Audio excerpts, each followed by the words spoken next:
Good afternoon, everybody. Good afternoon. Thank you so much for being here. Welcome to the second Follow This Symposium in London. We're very happy to see here the oil industry, investors, NGOs, scientists, media, because it's our conviction that the oil industry can make or break the Paris Climate Agreement and that they need the support of their shareholders, of their investors. So therefore, the title of this symposium, and the key question to this symposium is how can investors support the oil industry to make these brave and bold decisions? And how can we measure how an oil company is aligned with the Paris Climate Agreement? We're very happy that this symposium will be moderated by Carlos Tonero, journalist from Responsible Investor. Carlos is from Spain, but he moved to study journalism. He moved to the capital of journalism, London, and he stayed. He's an award-winning journalist. He won the State Street Prize from reporting 4 times. And interesting enough, one time he won the prize for his reporting on Follow This. And it's quite ironic that State Street has never supported the Follow This resolution, so we can be sure that the jury is completely independent. Thanks a lot for doing that. And with that, I hand over the microphone to Carlos to lead the symposium. Not before I ask you to move a little bit forward, so the latecomers can easily sit in the back. So if you don't mind moving a little bit forward. Thanks a lot, Mark, for this kind presentation. Well, I have 3 housekeeping announcements. One is that there will be recording. It's a recording in progress. I think this is being webcasted, so that's something to bear in mind. I'm not sure if it will be camera shy or not, but we are being recorded. No individual mics, but I think you are hearing me now, even if I don't have the mic with me, so we will be fine. The speakers won't have their mics. It's a small room, so we'll be fine. And then a polite reminder to speakers that we have a very heavy schedule. We are going to cover a lot of ground, and possibly in your presentations it would be great if you stick to the time. We will be reminding you when the time is up. Before I let you know what we are going to cover this afternoon, I want to take a closer look to the motion of the discussion, which is how investors can support oil majors to stop climate change. I don't see any question mark at the end, so I guess the investors are very serious about it. Otherwise, maybe in 10 years' time, we will be having another symposium, perhaps with the title, How on Earth We Thought Investors Can Support Oil Majors to Stop Climate Change, this time is exclamation mark. So, let's start with the schedule. What you are going to see today, it's 4 presentations. First by a scientist, that she will be discussing the Climate Science Foundations to explain the crisis and the emergency that we are living today. The second one will be by a financial analyst on the material risks that fossil fuel companies represent for investors due to their divergence from Paris goals. The third one will be by a policy officer that will argue that asset owners, the first player in the investment chain, should eventually phase out from all their investment in oil and gas companies to be Paris compliant. And the fourth one by an ESG investment activist / green shareholder on the role that institutional investors can play to influence oil majors to be Paris compliant. In between, we will have 2 panels. The first one actually exploring what it means to be Paris compliant, in which there will be an oil major representative, Royal Dutch Shell will be here today, and a second panel with 2 asset managers that have distinguished themselves for supporting climate resolutions that oil majors filed by fellow shareholders. And both presentations and panels will be followed by Q&As, and I do encourage you to participate in the discussions and there will be also a 10-minute break at 10:25. Now I'm not sure because we are fashionably late. We will see, and then at 5 we have to close the event. I hope you enjoyed the discussion, and let me introduce you Dr. Emily Grossman, scientist. It's really a pleasure to introduce her. She's an internationally acclaimed science author, public speaker, TV personality, and perhaps more important, the co-founder of Scientists for Extinction Rebellion. So, Emily, I want to start with a question for you, and I understand that your background is on biology. Please come to the stage, of course.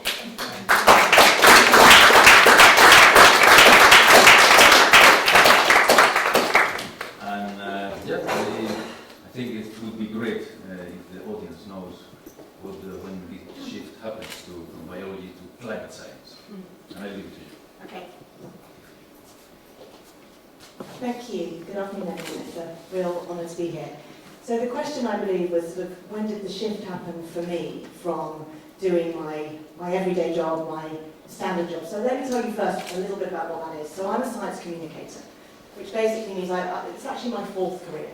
So I started off as a science researcher.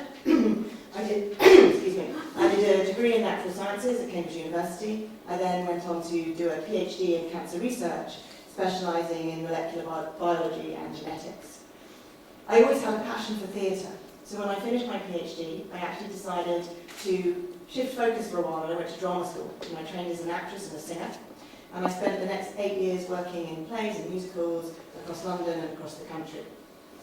Sometime into that second part of my career, having firstly really missing the rigour of science, the rigour of analysing information and solving problems, which has always been my passion. My favourite word growing up was why. I was always asking questions. It was like, what does this mean? Why does this happen? How does this work? I would never accept anything until people could give me an explanation, could tell me what it meant, how it worked, why it happened. And I'm kind of the same. I'm still the same now. So during my time as an actress, I started to really miss the rigours of the scientific way of thinking and analysing information and solving problems. So I started making my living in between acting jobs, working as a maths and science teacher. So for quite a while I had this sort of double life, having been a research scientist, a lab scientist, then having been a performer and a singer and a creative, and then also part-time working as a maths and science teacher. And it was only really in my early 30s that that kind of came to an end, and I had quite a few years of not knowing what I wanted to do with my life, or really feeling like I didn't fit in anywhere, because I didn't ever really feel at home in any of those careers. And then eventually, about 8 years ago, I started putting together a kind of, I suppose what one would call a sort of portfolio career for myself, as what I now call the science communicator. And that really involves today making my I work freelance, I work self-employed for myself, doing lots of different work around communicating science. So making science fun and engaging and accessible, whether it's for 5-year-old kids or top professors in related fields. So I work as a science expert on various different TV and radio shows. You might have seen me, you know, seen the show on Sky called Duck Quacks Don't Echo? Everybody, that's what happens when you're famous on Sky. Nobody watches. Supposedly, if people have Sky, supposedly I'm quite a celebrity there, but yeah. I also spent a season as the resident science expert on the Alan Titchmarsh show. Any better? Anyone watch that one? Yeah, equally niche. But I pop up all over the place on news programmes and stuff, talking about science and explaining science to the public, and increasingly talking about women in science, women in engineering, and also diversity, feminism, and the role of emotion in science, but also generally in male-dominated fields. So that was sort of my life, probably really up to about 6 months ago. So going to schools and university, giving talks about science being fun and cool, also writing books and articles about science. Just had my first my passion project.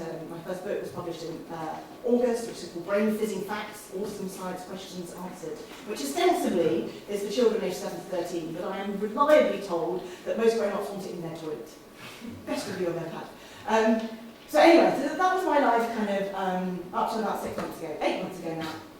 But I've always been someone who is passionate about telling the truth. about finding out the truth about the world, about making sense of the world, and then about helping other people to know the truth, to understand the truth, and to be able to make sense of the world around them. And also to kind of revealing to everyone the excitement and the glory of what it is to kind of to think and to analyse and to figure stuff out. And I'm sure all of you in the room are kind of very much aligned with that, having analytical minds and people who kind of want to solve problems in the world and make sense of the world. So that was what brought me to my career up to that point.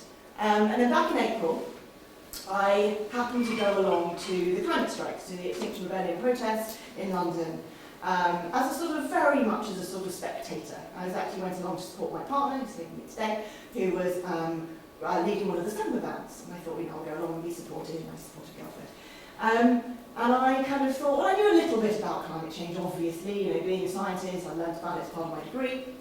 And I have friends who are climate scientists, and I was aware, obviously, that there is a big issue going on the planet today. But I have to admit, when I went along to the protest, I just thought, really? Is it that bad? Like, all these people kind of saying, well, we've got to do something now, and like, it's going to be catastrophic for our future, and I just thought, oh, I know there's a problem, but surely it's not that bad, surely it's not that serious, because, firstly, if it were that serious, I would know about it. Now, I don't know everything, and I do not maintain to even know a fraction of what there is to know in the world, but I thought as an educated, informed, inquisitive science communicator, if there really was as big a problem as it sounded from the people on the streets, then surely it's something I would have come across, it's something I would have been asked to talk about in documentaries or on TV programmes or on the news. Speaking of which, if it was really that much of an issue, surely the news would be reporting on it. If not weekly, if not daily, then weekly. And if it was really that big of an issue, surely the government would be doing something. So that's what I thought. But given who I am, given my desire to not ever take anything as read unless I can actually figure out for myself whether it's true, I thought, right, okay, I'm going to look into this. Thought, it might take me a couple of days. 8 months later, it's still what I'm doing, pretty much 24/7. And being a scientist, being someone who's been trained for my entire career in the rigour of what it is to get to the bottom of truth, to get to the bottom of what it is to understand information and to know facts, I went to every source that I could find, starting obviously on the news reports, but then tracing everything back to primary sources, peer-reviewed journals, going and meeting climate scientists, talking to people working across biodiversity and ecology, and really doing my homework, as they say. And I can honestly say, hand on heart, that since that day when I started this journey back in April, I have barely had a good night's sleep. My world has completely turned upside down, in a way that has made me just feel every single day, oh my God, what is going on? And more importantly, why didn't we know? Why didn't I know? And given that people do know, and more of us do know, why are we not doing something about it? And what we are doing, why are we not doing it faster? Why are we not committing to it more? So, some of the things I started to read, I basically, my job, my role as a science communicator is to kind of get an overview of an entire field. I'm writing a book at the moment, well I'm not, it's on hold for obvious reasons, but I was writing a book on the science of love, the science of attraction, the science of why we love, the neurobiology of what it is to fall in love, what it is to be drawn to certain people. And what I do is I research for huge periods of time, and I read everything there is, I'm a complete perfectionist. And that's what I did with climate science. And what I discovered, and I just want to give you, I've only got a few minutes left, and I wanted to just give you the context, but to give you just an overview of sort of what I found out, is that, and I say this with the authority of a community of climate scientists across the globe. You may have read recently that there's now 11,000 climate scientists who've recently endorsed a study to say that we are in a climate and ecological emergency, and that if we do not act now and act radically, it will lead to incalculable suffering. As part of founding Scientists for Extinction Rebellion, having come across all this research, part of what I've done is put together a huge big overview of the field, which I'm hoping to publish soon, and is currently on our new Scientists for Extinction Rebellion website. But myself and an engineer, we founded this community, Scientists for Extinction Rebellion, back in September. And we created a scientist declaration, which sets out all the current science, the fact that it is an emergency, the fact that we have a moral and ethical duty to act and to act now, and the fact that actually scientists across the globe are now saying that we have not been listened to for 40 years. We've been raising the alarm for 40 years. We've been speaking truth, we've been telling it how it is, and it has not been acted on. At best, it's been ignored, at worst, it's been actually buried. And that actually we now have a moral duty to start coming out to events like this and speaking truth. And we now have 1,500 or more signatures from top scientists across the globe on this declaration, which not just speaks truth, but actually says that we now stand behind and support civil disobedience. Disobedience and non-violent direct action is the only way to get people to listen. So I know I've only got a few minutes more, but I just want to summarise that firstly, climate change is real. Secondly, it is unequivocal that it's human-caused.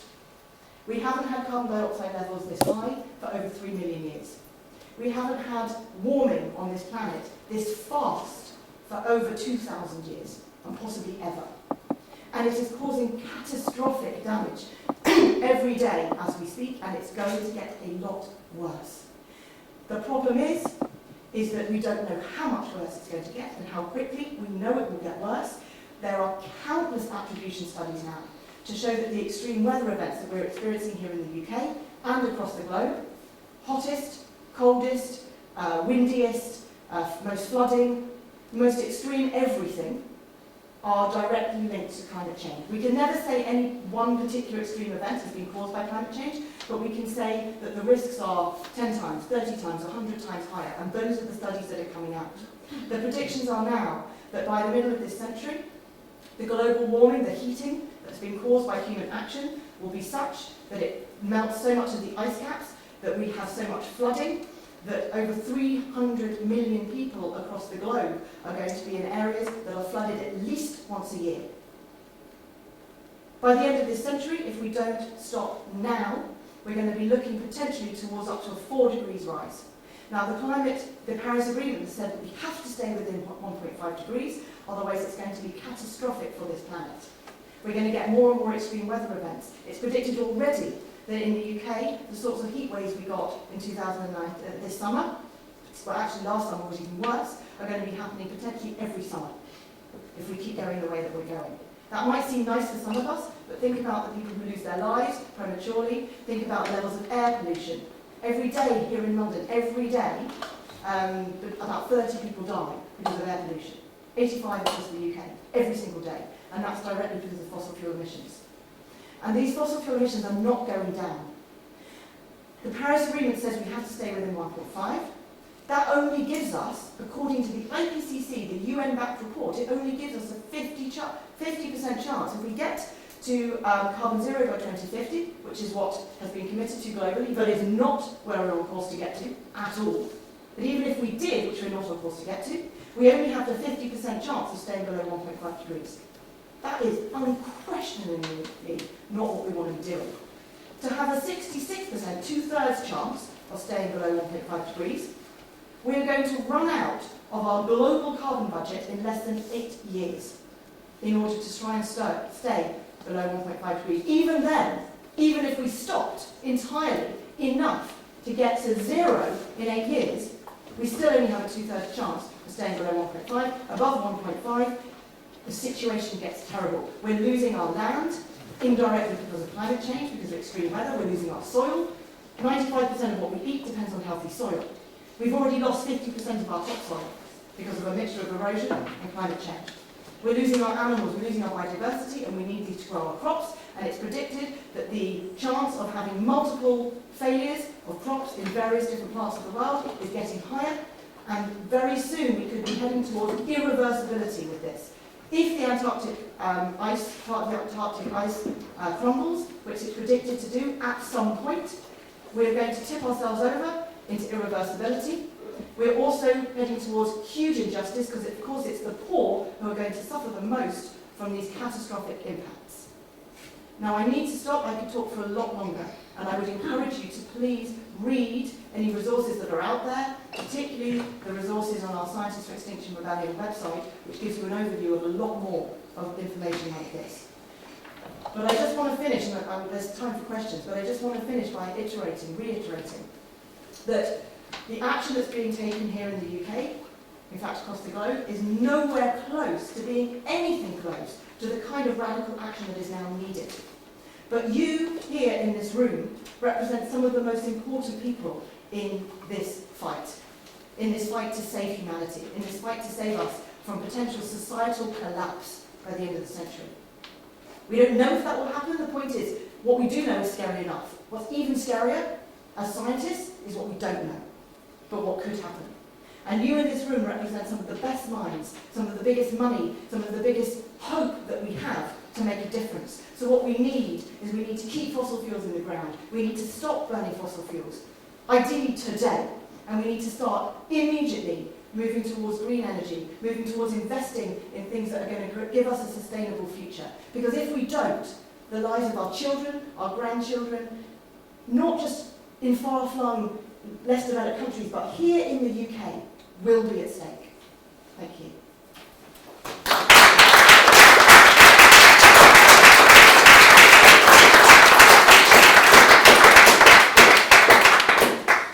We have time for one question on this. I spoke too long to get questions, sorry. Not in one committee. Yeah, I think, as being part of Extinction Rebellion, are you prepared to get arrested and get imprisoned? Yes. Yeah. So I was prepared to be arrested, excuse me, mostly because, I'll just tell you why, is that I believe that what really makes a difference now is the general public and those who can really make a difference, like the people here in this room who really can make the difference. Because a lot of us on the streets can't. I can't. I can only speak truth. But the people who can help are the people like yourselves. But I believe a big part of that is raising awareness. And I believe that if everyday people, not uncooperative, crusty hippies, as Boris Johnson called us, but everyday, intelligent, well-read people who understand what's going on, who can't be branded as kind of like, oh, you've jumped on a bandwagon, but people like myself, people like other scientists, if we actually come out in the streets and put our money where our mouths are and say, yeah, as humans now, we haven't been listening to a scientist, but we now want to make a statement as humans, because our scientific statements have not been enough, that if we go and lie on the road, like myself and a whole bunch of other scientists did, in the banking district, in the banking protests during Extinction Rebellion, if we go and lie in the road, wearing our lab coats, coming out of the labs, representing 1,500 scientists who are supporting us for doing this, that people will take notice. So we did. We lay on the road, police came along, they carried us to the side, and they left. Why? Because not even they could stomach arresting scientists. And because, probably, it would give us too much publicity.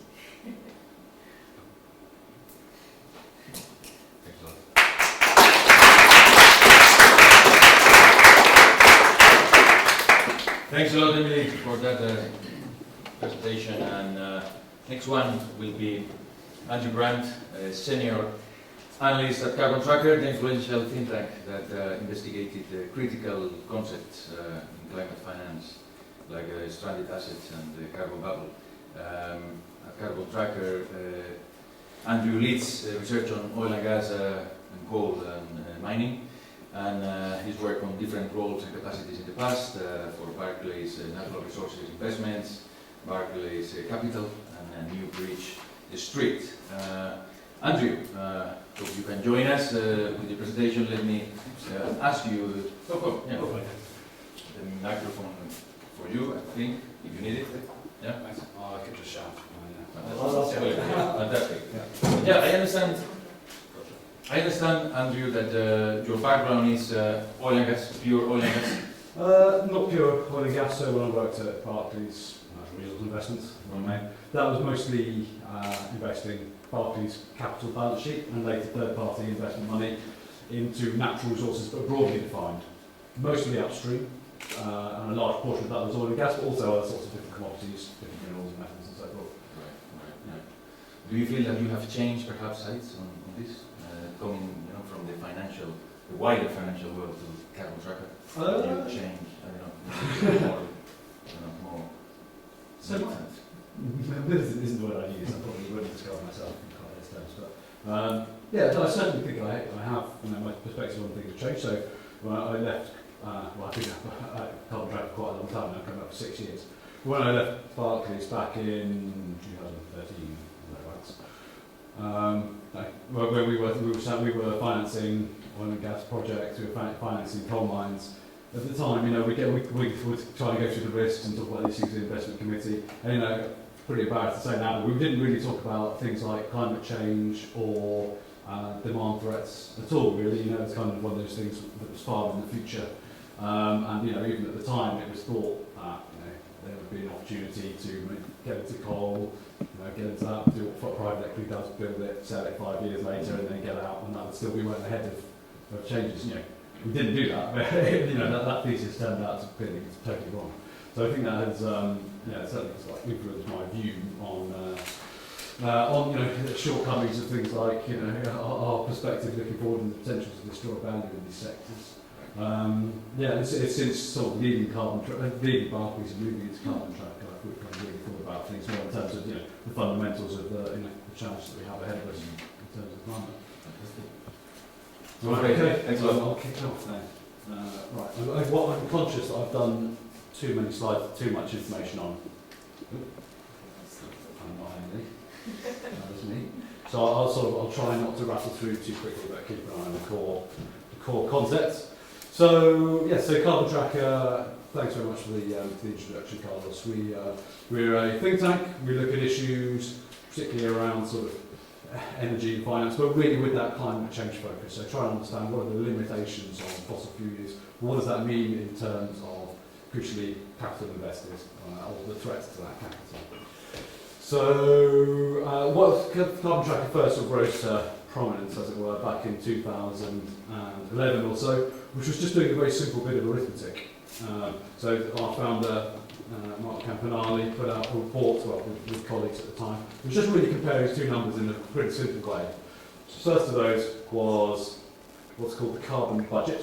So that's the amount of carbon that you can burn for a particular climate outcome. The way it works is that, I'm sure Emily will talk to you about this till the counts come home, but the way the science works is that generally speaking it's the aggregate amount of CO2 that drives the ultimate amount of global warming in the atmosphere. So, or the other way, you can look at it backwards and say, okay, for any given amount of warming, there's a total amount of CO2 that we can release for that level of warming. That's called the carbon budget. So what that means is that at some point, the planet will need to get to net zero emissions, whether we want to stabilise temperatures at any level, whether it's 1.5 degrees or 2 degrees or 3 degrees or 5 degrees or whatever it might be. We need to get to net zero because if you're still emitting carbon, the amount of CO2 in the atmosphere is still going up and the temperature is still going up. So really that's oh sorry, can't hear me. Right, okay. So that's really a question of when rather than if, and it really speaks to the finite limits that we have, unfortunately, on this planet of ours. So that's the first part, what's called the carbon budget. The second part of that arithmetic is the amount of CO2, carbon that's available to us in deposits of fossil fuels. So just to put some numbers on this,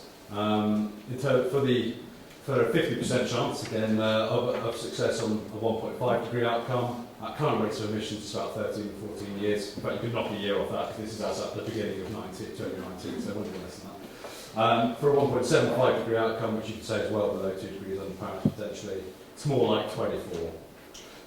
So fairly short timescales.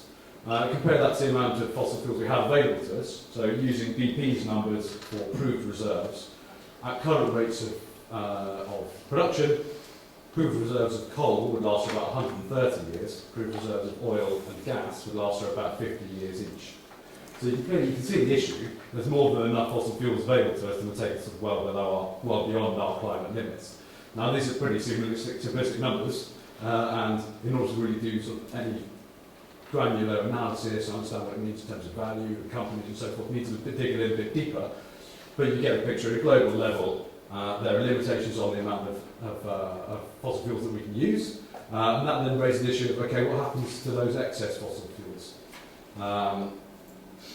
We sort of describe it as, well, firstly, those are the opportunities that we might go ahead with potentially, hence either take the planet beyond its climate limits or end up destroying value in the process, as the planet does with carbon mass.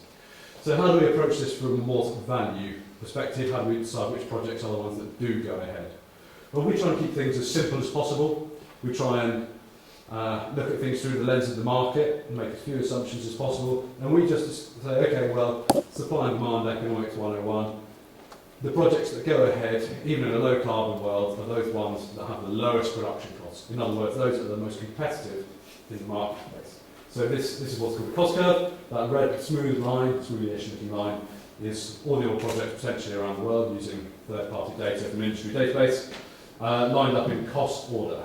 Then those three vertical lines are the various levels of demand for oil that get for new oil projects under various different scenarios published by the IEA.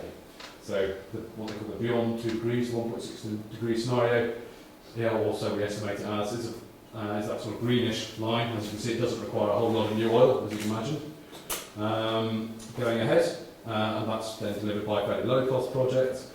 If you then require more oil, so the teal coloured line there, 1.7 to 1.8 degree scenario, a bit more oil goes ahead, that requires more high-cost projects, and then all the way up to sort of business as usual scenario, the IEA's central scenario, about 2.7 degrees of warming this century, requires a lot more projects at a higher level of cost. So the idea of this is that it puts the finite limits of the planet in the context of our sort of market economy, and puts it in a sort of, in terms of the way a company might want to operate if it was to maximise value under those constraints. So any projects that go ahead up this end, potentially, if it turns out that demand is down here, these projects essentially end up losing money or destroying value, as it were. Now, as you can see, even under these low carbon scenarios, there's a little bit of space for new production, just not all of it, and it might be significantly less than the industry might generally be expecting, which runs the risk, therefore, of over-investing. Okay, so having taken that view and taking things back to that macro position of our finite limits, what does that mean? We've done a lot of work on this over the last couple of years, saying, okay, well, this is what the potential future capital at risk if companies do continue investing along a high carbon pathway. It turns out being a low carbon one. Investors came back to us and said, well, all the companies, they tell us they support Paris. How can we tell what that means in the context of the way that they are actually investing at the moment? So we went back to the drawing board and said, okay, well, bearing in mind these limits that we've talked about, we don't see how a company could really claim to be sort of truly aligned with Paris in a sort of most meaningful sense if they're willing to sanction projects that would take the world past its Paris limits. And therefore we take that approach of defining it on an economic basis. Now, if you then have that in mind and then look back over the way that companies have invested over the last year and a half, 2 years or so, we find that pretty much all the large oil companies, so the large, what you call the majors, have invested in projects over the last, since the beginning of 2018, that we don't think deliver value or deliver a 15% return on this sort of economically focused basis, under this economically rational way of delivering Paris. Now, it may be that those projects do deliver money, do deliver value, because, of course, it may not be the case that we are on a Paris pathway, and it may not be that the world that we live in is an economically rational one. But based on that framework, we see no project, none of the majors as sort of really fitting within those finite limits.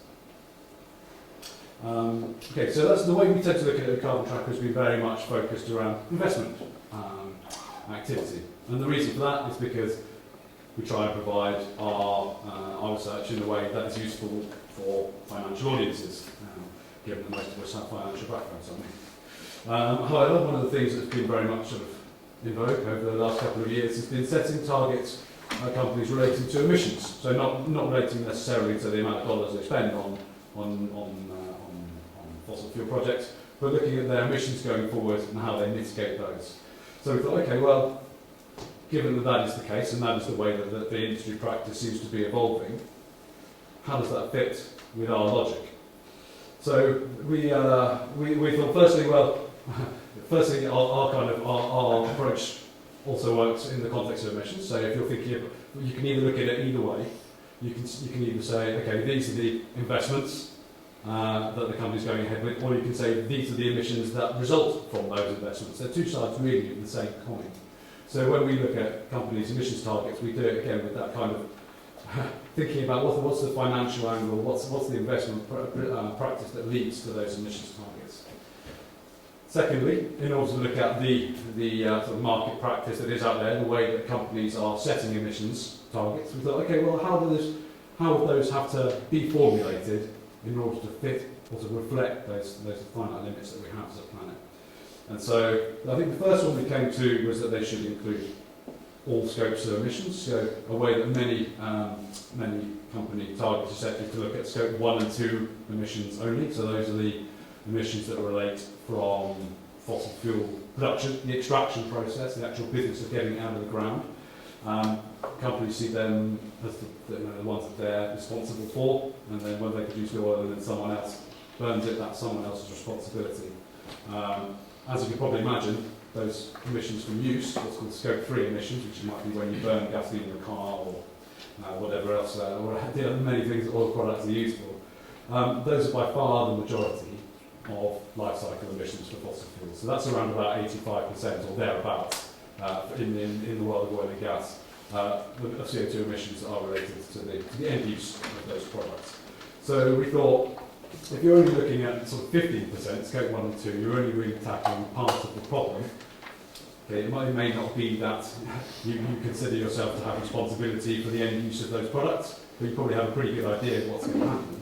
So in order to fully factor in, given the fact that all those emissions will be ones that end up ultimately in atmosphere and drive warming, those should probably be incorporated in targets in some way, shape or form. Second point is that we thought companies that top emissions targets should probably reflect substantially all of a company's production. The reason we do this is maybe a slightly arcane point, but the way that many companies set targets is they only apply it to their operated production. So the way that a lot of project development goes ahead is that you might have 2 or more operators, 2 or more participants in a particular field. Let's say you have 4 companies developing it. One of those companies will be the operator that is then accountable to the others, the operating committee, and they set things like the timetable for development.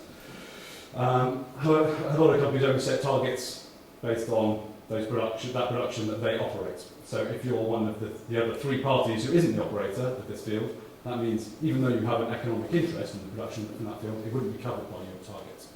So we don't think that's totally satisfactory. You could imagine, for example, a company, and there are examples of this, that don't operate any of their own production, therefore an emissions target that only relates to their operating production wouldn't be terribly meaningful. And secondly, thirdly and finally, we thought that fossil fuel CO2 emissions targets should have some sort of absolute basis. And again, this comes back to the fundamentals, the fundamental reality of the absolute basis of our climate limits, essentially. So this doesn't necessarily mean that you need to set yourself a target for tons of CO2 in 2030 or whatever it might be, and then stick to that forevermore and never change it. We think that's probably unnecessarily prescriptive, and certainly you could do things like update it for M&A. Maybe even the absolute basis isn't even a ton of CO2, maybe it's an absolute determination to only go ahead with a certain subset of projects, which are the ones that fit within Paris. But some sort of linkage that recognises the finite limits that we have on our planet. Okay, so I can see my formatting hasn't totally worked out. So having done this analysis, looking at it on both the CapEx angle and also the emissions angle, our framework therefore gives sort of economically rational approach that theoretically brings together the science and also the economics. So hopefully it could be something that financial audiences can kind of recognise and see as a value maximising proposition under those different scenarios that we look at. And you can look at the 2 things together, and hopefully the whole thing is like a sort of holistic roadmap for the way forward. So translating those absolute limits into what it means for production, well, for the industry as a whole, it means reducing production, and the majors aren't really an exception to that. On average, we see the majors have to reduce production of oil and gas together by about a third, compared to today's production levels, related to a 1.6 degree scenario. Of course, multiple scenarios out there that all vary, but basically using that as a benchmark, we think that's kind of one of the outcomes that come out of it. But of course, when you're looking on cost, there's variation between the different companies, and Shell represented here, one of the ones that fare relatively better, but it still means a reduction in terms of production overall. So on that note, I'll wrap up. Excellent. Cool. Fantastic.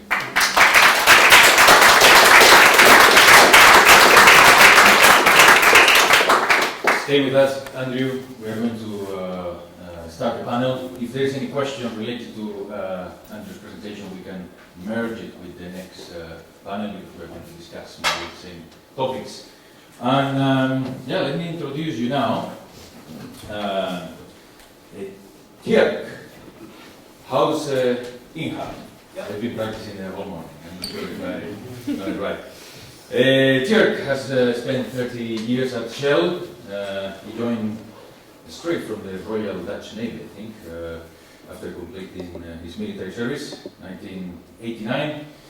Among numerous roles, he's been Vice President Finance and Planning for Shell Energy Europe, Vice President Investor Relations from 2006 to 2012, and after that a 4-year stint as Vice President Controller, upstream and projects and technology, and then he's been Executive Vice President Investor Relations since 2017.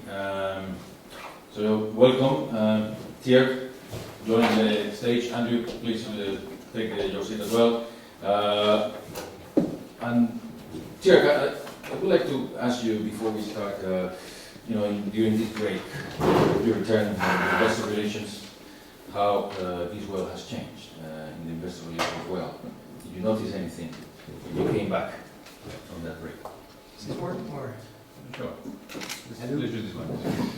Hello? Yeah, it works. All right, cool.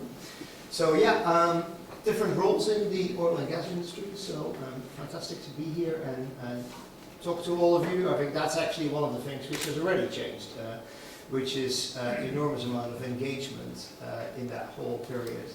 First of all, with all of our investors, but with different investors and with different groups. And I think Shell has been doing this on a consistent basis, and I also think has done very well.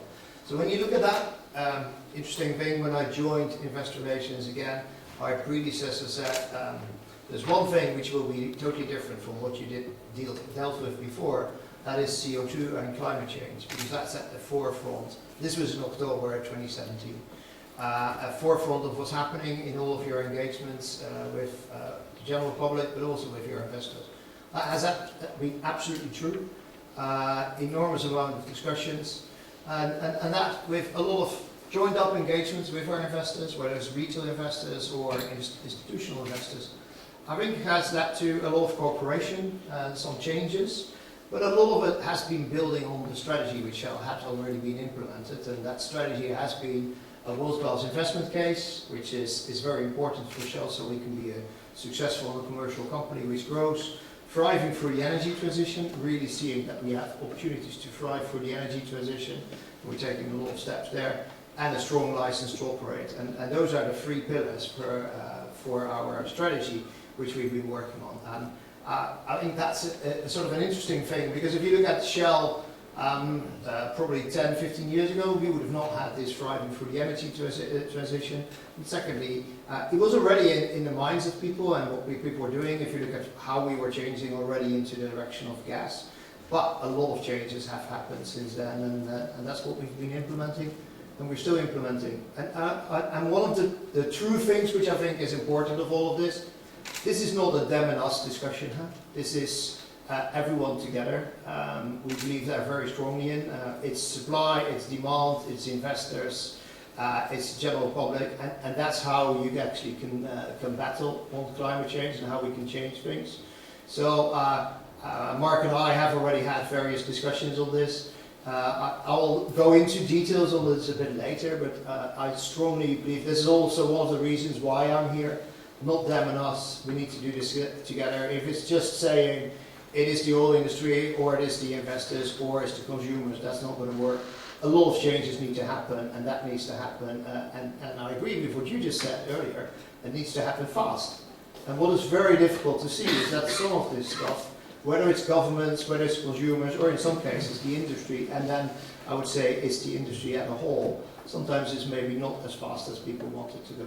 So let me pause there.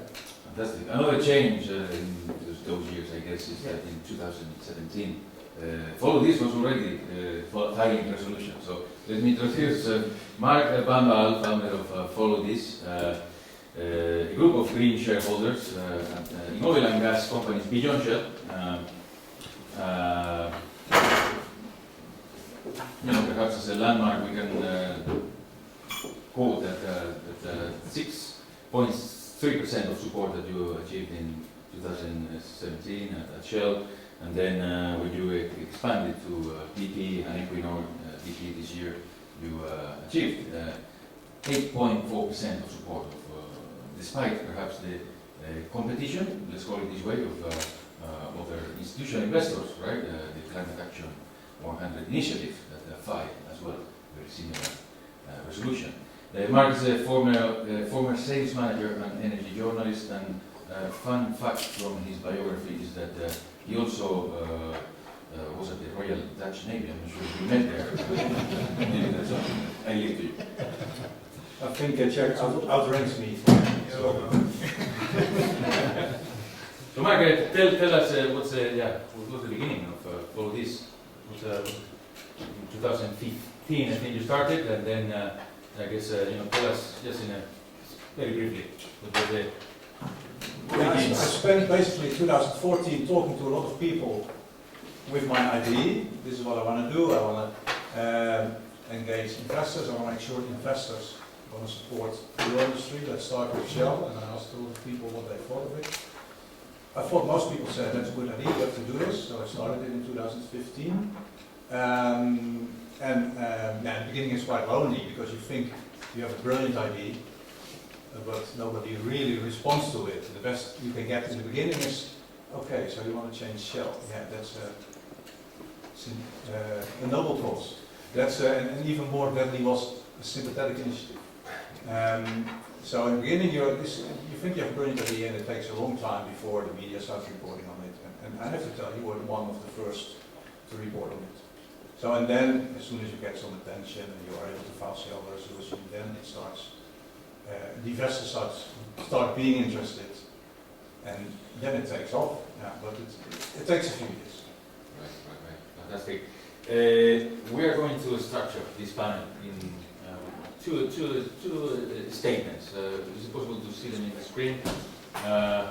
Basically, we will ask the speakers to perhaps agree or disagree with these statements. The first one, we'll perhaps spend like good 10 minutes discussing it. It's whether you agree if carbon intensity is a good metric to measure alignment with the Paris Agreement.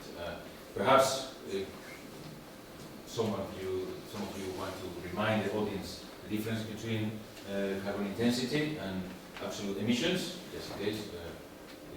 Does anyone want to remind the audience what the difference is? Yeah.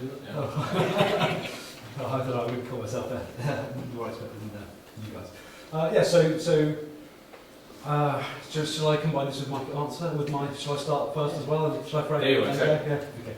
So the way that you can think about carbon emissions and the climate targets that relate to those in two different terms. So one of those might be absolute terms, so that might be a certain amount of CO2, a certain amount of tons, for example, of CO2, which stands as a kind of a number by itself. The second one is relative, or in CO2 intensity terms, which is the amount of CO2 per unit of energy, is the way it's normally described by the companies that have these targets. And there are a few. So Shell have a target relating to carbon intensity. Total have one. Repsol have an ambition relating to that as well. So the idea is that for each unit of energy you produce going forward, you will produce less CO2 overall on average. So that's the background. I'm now going to seamlessly segue into my thinking on this. So, do you want to? Yeah. Is that clear? Yeah. First? Yeah. That's right. So before I answer the question, I think it's important to realize a couple of things. So what I said earlier, we're in this together. This is not a supply issue. This is a worldwide issue, where in reality if you want to reduce overall CO2, there are 4 levers which you can pull. The first one is overall demand, and I'll come up to it later on an example. First one is overall demand. The second one is the efficiency. The third one is actually the energy which is supplied, and the fourth one is whether you sequester stuff, whether you put stuff into the ground, CCS or MBS. MBS is actually, in this case, you could say we grow forest. If you think about that, not just necessarily about the oil and gas sector, but another sector, and what I like to use quite often in this case is the aviation sector. So if you look at the aviation sector, and then I'll come to the link of Shell, is if you want to change the demand, all of us need to fly less. So, and I know, look around here, and I'm guilty today, but some of the people from Holidays actually came by train. So first of all, we need to reduce the demand. So reduce and we fly less. Second thing is we become more efficient. How do you become more efficient? That is, planes become more efficient, they have different engines, etc., etc. If we do that, that comes back to Airbus, Boeing, but also Rolls-Royce with much more efficient planes. So that will reduce overall CO2. Then you get into the fuels, and the fuels is where Shell comes in. So when you talk about Shell, we come into the fuels. We supply quite a lot of aviation fuel to the airlines. We are now looking at changing the perspective of that fuels, whether it's biofuels or synthetic fuels. There's different options, etc., etc. And the fourth one is, and some people agree with this, some people don't agree with, this is actually offsetting. So what you've seen yesterday in the news is EasyJet said, okay, we're going to offset for you, or you're going to offset yourself, and then we offset, and we actually, in the case with aviation, you need to grow trees because you can't offset, because that doesn't work at the plane. So these 4 things are very important. So why do we say that we look at the net carbon footprint for Shell, where we actually have given a very, very ambitious ambition by 2050, we want to reduce it with 50% of all of the products we sell. And this comes back to what you said earlier. We're not just talking about our production, we're talking about everything we sell. We want to offset, we want to reduce that with 50% by 2050, and as an intermediate step, we're going to reduce it by 20% by 2035. These are big steps for a very big organization, and that sits all as part of our overall strategy, which is the world-class investment case, thriving through the energy transition, and the license to operate. So that's why we overall believe an intensity target works for us, but for the whole sector and for the whole world, obviously emissions need to go down. But if we can grow, but we actually change the perspective of what we sell, and we sell, for instance, much more electricity, or we have offsets to our customers, we can have an intensity target, and that will help us overall. And I think in the end, the whole world needs to reduce its CO2 emissions. So the answer is, in the end, yes. I agree with the carbon intensity. Andrew, what's your view? I think absolute emissions is the only way to price, right? So as Joe said, if we're going to be successful in Paris, we do need to reduce emissions in absolute terms. And, I certainly would echo the sentiments that it's not just a question of tackle supply, it's not just a question of tackle demand. We're going to have to do everything. We're at a stage where we're going to have to pull all the levers that are available to us. That is the reality of it. I think in order to really kind of say that we are going to fit within Paris, there needs to be some sort of absolute basis. That's not to say that an intensity target can't lead you in the right direction, but I think we also need to recognise that there needs to be a reduction in absolute emissions as well. So, for example, you can imagine a company that, let's say an oil and gas company, for example, it's a bit topical, that sets out a target. They buy in renewables operations, for example, so they are therefore producing more low carbon energy, therefore lowering their intensity overall, but they can still maintain or even increase their production of oil and gas at the same time. So even though their emissions intensity might be going down, their absolute emissions continue to be the same or even higher. And I think that, in fact, most of the companies, in all of them that do have relative intensity targets, do intend to maintain production, or at least maintain it or increase it. So I think it's not the concept of an intensity target itself, but it also means that it's necessarily flawed It needs to have that absolute basis that underpins it before you can really say, okay, yeah, that is Paris aligned. Because otherwise you can imagine, for example, every company having an intensity target, everyone kind of thinks they're special, everyone thinks they're the ones that get to continue maintaining or producing, maintaining or increasing oil and gas and coal production. Therefore, intensity emissions goes down, but absolute emissions go up. So all the companies can claim to be Paris aligned, while at the same time we go saving past 2 degrees. So for me, I think you need that absolute underpin as well. Right. Mark, would you agree with this statement? You agree, disagree? I agree with Jack on this one. I think the carbon intensity metric is not ideal, but I think it's the most adequate way to measure if an oil company is on a well below 2 degree pathway. Having said that, every intensity target should be immediately translated into an absolute target, because we need absolute reductions. But the intensity targets came into place in 2017. We filed a resolution. Shell had basically 2 objections against the resolution. The first one was scope 3. We can't take responsibility for scope 3. And the second one was we can't have absolute targets because then we cannot grow. That's too much constraint. And I think a lot of investors will agree on that. You don't want to constrain the company too much. So we said to Shell, okay, you promised to go to 0, so then we don't care what the metric is. We go to 0 anyway, so let's make it a relative target. But having said that, you immediately have to calculate what is the relative target means for your absolute emissions. So if you want to grow your business, you have to decrease your relative targets faster than normally. The beauty of a relative target, in my dreams, and I'm a dreamer, is that one company, one oil major breaks ranks, takes the bold decision to invest all profits of fossil fuels into renewables, so they're on a very fast track to net zero. Their intensity goes down. Shell is rewarded, customers rewarded, and now this company wants to buy another company. So let's make it simple. Shell sets this target, and Shell is investing all profits from fossil fuels into renewables. Then they should be able to take over Total, BP, whoever, to do exactly the same. If they take over Total, their absolute emissions will double with the acquisition. But immediately they bring this other company on the same track. So that's, I think, is a nice thing about the relative targets.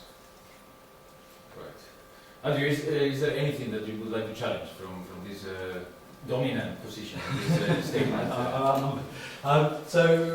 Just on Mark's point there, as I think I mentioned in my talk, the fact that you have some sort of absolute basis thereby reflecting the way our planet works on an absolute basis doesn't necessarily mean that you can't update these things. So let's say you buy another big company, let's say Shell goes to the market and buys Total, thereby doubling, well not quite doubling, but significantly increasing their absolute emissions. That's not to say that they can't then update those targets to reflect them. So I wouldn't want to be prescriptive about what the exact amount that a company needs to be producing in the future. I don't think any of us can claim to have any special foresight around that. So the argument we make at Carbon Tracker is that if you really want to claim to be Paris aligned, it comes down to only sanctioning those projects that fit within a Paris aligned budget. Therefore, if you are a company and you have these low cost projects and you buy another one, you then effectively get the budget that goes with that target, with that particular project. So therefore, those kind of emissions targets would still be on an absolute basis, and therefore have that kind of fundamental link to our, they link the macro to the micro, the company action to the overall, but are capable of being adjusted over time. I'd like to just add one thing. I think what would be really good, and we asked earlier about investors and general public. I actually said, I think, as I said earlier, this is not just an issue for the oil and gas companies. If you would intensity targets in other industries, i.e. in the aviation industry, in the steel industry, in the car industry, in all sorts of other industries, a lot of these things would change quite substantially. Because what we are doing, we are one part of the spectrum. We are supplying oil and gas, and we're supplying a lot of products. What you said earlier, we are Shell, the only company at this moment, when we started with it, and indeed Total and Repsol followed, which takes into scope 3. Why do we do that? Because if you look at scope 1 and 2, it's 15%. If you look at everything, it's the additional 85%. It is a much bigger spectrum, and that's where we can change. We can change on the marketing side, because we hope that through changes in demand, people will start driving in hydrogen cars, people start driving into electric vehicles, but if people can't afford that, then they can offset their carbon at this moment, and we already have those examples here in the UK and in the Netherlands, where people can start offsetting when they drive in and fuel up with Shell, and then we have natural-based solutions. But I think it's really important that we move this away from just a supply issue to actually a demand issue, because if the demand changes in all of these industries, but also from the general public, and this is what was said earlier, then this whole thing is going to roll much faster. The sad thing is also that if you look at the currently at governments, not a lot of this happening. It's happening a bit in the Netherlands with the Klimaakkoord, and it's happening a bit in the UK, and we've had some discussions in the EU. And Shell has again said in the Netherlands and in the UK that they would follow when there is the right sort of perspective, and we have signed up to the Klimaakkoord in the Netherlands. I think that was also a big change, and people have noticed that. Right, I think we can move to the next statement, which is halving the carbon intensity of energy products by 2050 is enough to reach Paris. That rings a bell, right? Perhaps the net carbon footprint that Chair was talking about, I think. So, Chair, remind you that you are, of course, agree with this statement, right? Yeah. We start with you. So again, I explained it earlier. You've got these 4 levers. So we've got the demand, which we can reduce. We've got the energy efficiency, and we've got the fuel areas, the energy intensity of the fuel we provide, and we've got the CCS. It's very interesting. Earlier this month, in actually I think the 13th of November, the IEA published a new report, and in that report there's a slide which I can show to you later, which actually gives all of these things on how we need to go to 2050. It's a very interesting slide because it gives you an overview of what we as the world need to do to reduce the demand, what we can do in improving efficiencies, which is isolation of your homes, is lots of stuff which we can all do, what will happen in lower CO2 intensity of the fuels, and what we need to do, and that's the big thing, which is quite often the elephant in the house. If the world stays as energy hungry as it is, CCS needs to happen, and we need to actually put a lot of new forest onto the ground, because this is otherwise it's not going to happen. So what is important is if you look at all these 4 angles, we are talking about the fuel efficiency. And what we did when we came up with our sort of calculation, we looked at the Shell calculation, which is 79 grams of CO2 per megajoule. So if what you just said, so it's the energy intensity. When you look at the world, it is 75. So we are slightly higher than the world, so we need to get to the same level as the world. Why is that? Because we have less hydrogen, and less hydro, and we have less renewables, and we're moving down on that one. When you look at the calculation for 2050 to get to a lower, to Paris compliant, you need to go to 40. So when you go to 79, or the world at 75 to 40, that's 50% reduction. Now you've all heard about you need to have a reduction of CO2 with 60 or 70%. Why is that? The difference is the reduction in demand. It is actually the efficiency and the stuff which we need to do differently, and it's the CCS and the MBS. When you look at the 50%, that's the Paris compliant sort of angle which we have set, and that's perfectly in line with our net carbon footprint and the ambition of reduction to Paris by 50%. Now, we will look at this on a continuous basis, and we've also said that this is not cast in stone. We look at this continuous. It's an ambition, but we look at this, and as the world moves on, we will move on, and we will focus on it. And we're already moving much faster than people were in some cases expecting. If you look at what I just said with the hydrogens at the pump, the MBS, a lot of opportunities, and a lot of gas, which actually is displacing coal, which I think is really important in the world. I think we are on a good trajectory at this moment. So yes, I think we are totally in line with this. Would you like to continue, Mark? Or? Yeah, after giving my compliments for Chair and for Shell for being here, this shows how important Shell thinks is to talk about this topic. I have to disagree on this for the simple reason that the world population will grow to around 10 billion in 2050. The average economy will double. So we need a lot of more energy, around 40%. So the simple calculation is if you grow the energy demand by 40%, which most scenarios project, including the sky scenario. So you go from 100 today to 140 tomorrow. If you then halve it, you come to 70% of where we are today in CO2 emissions. So from 100 to 70%.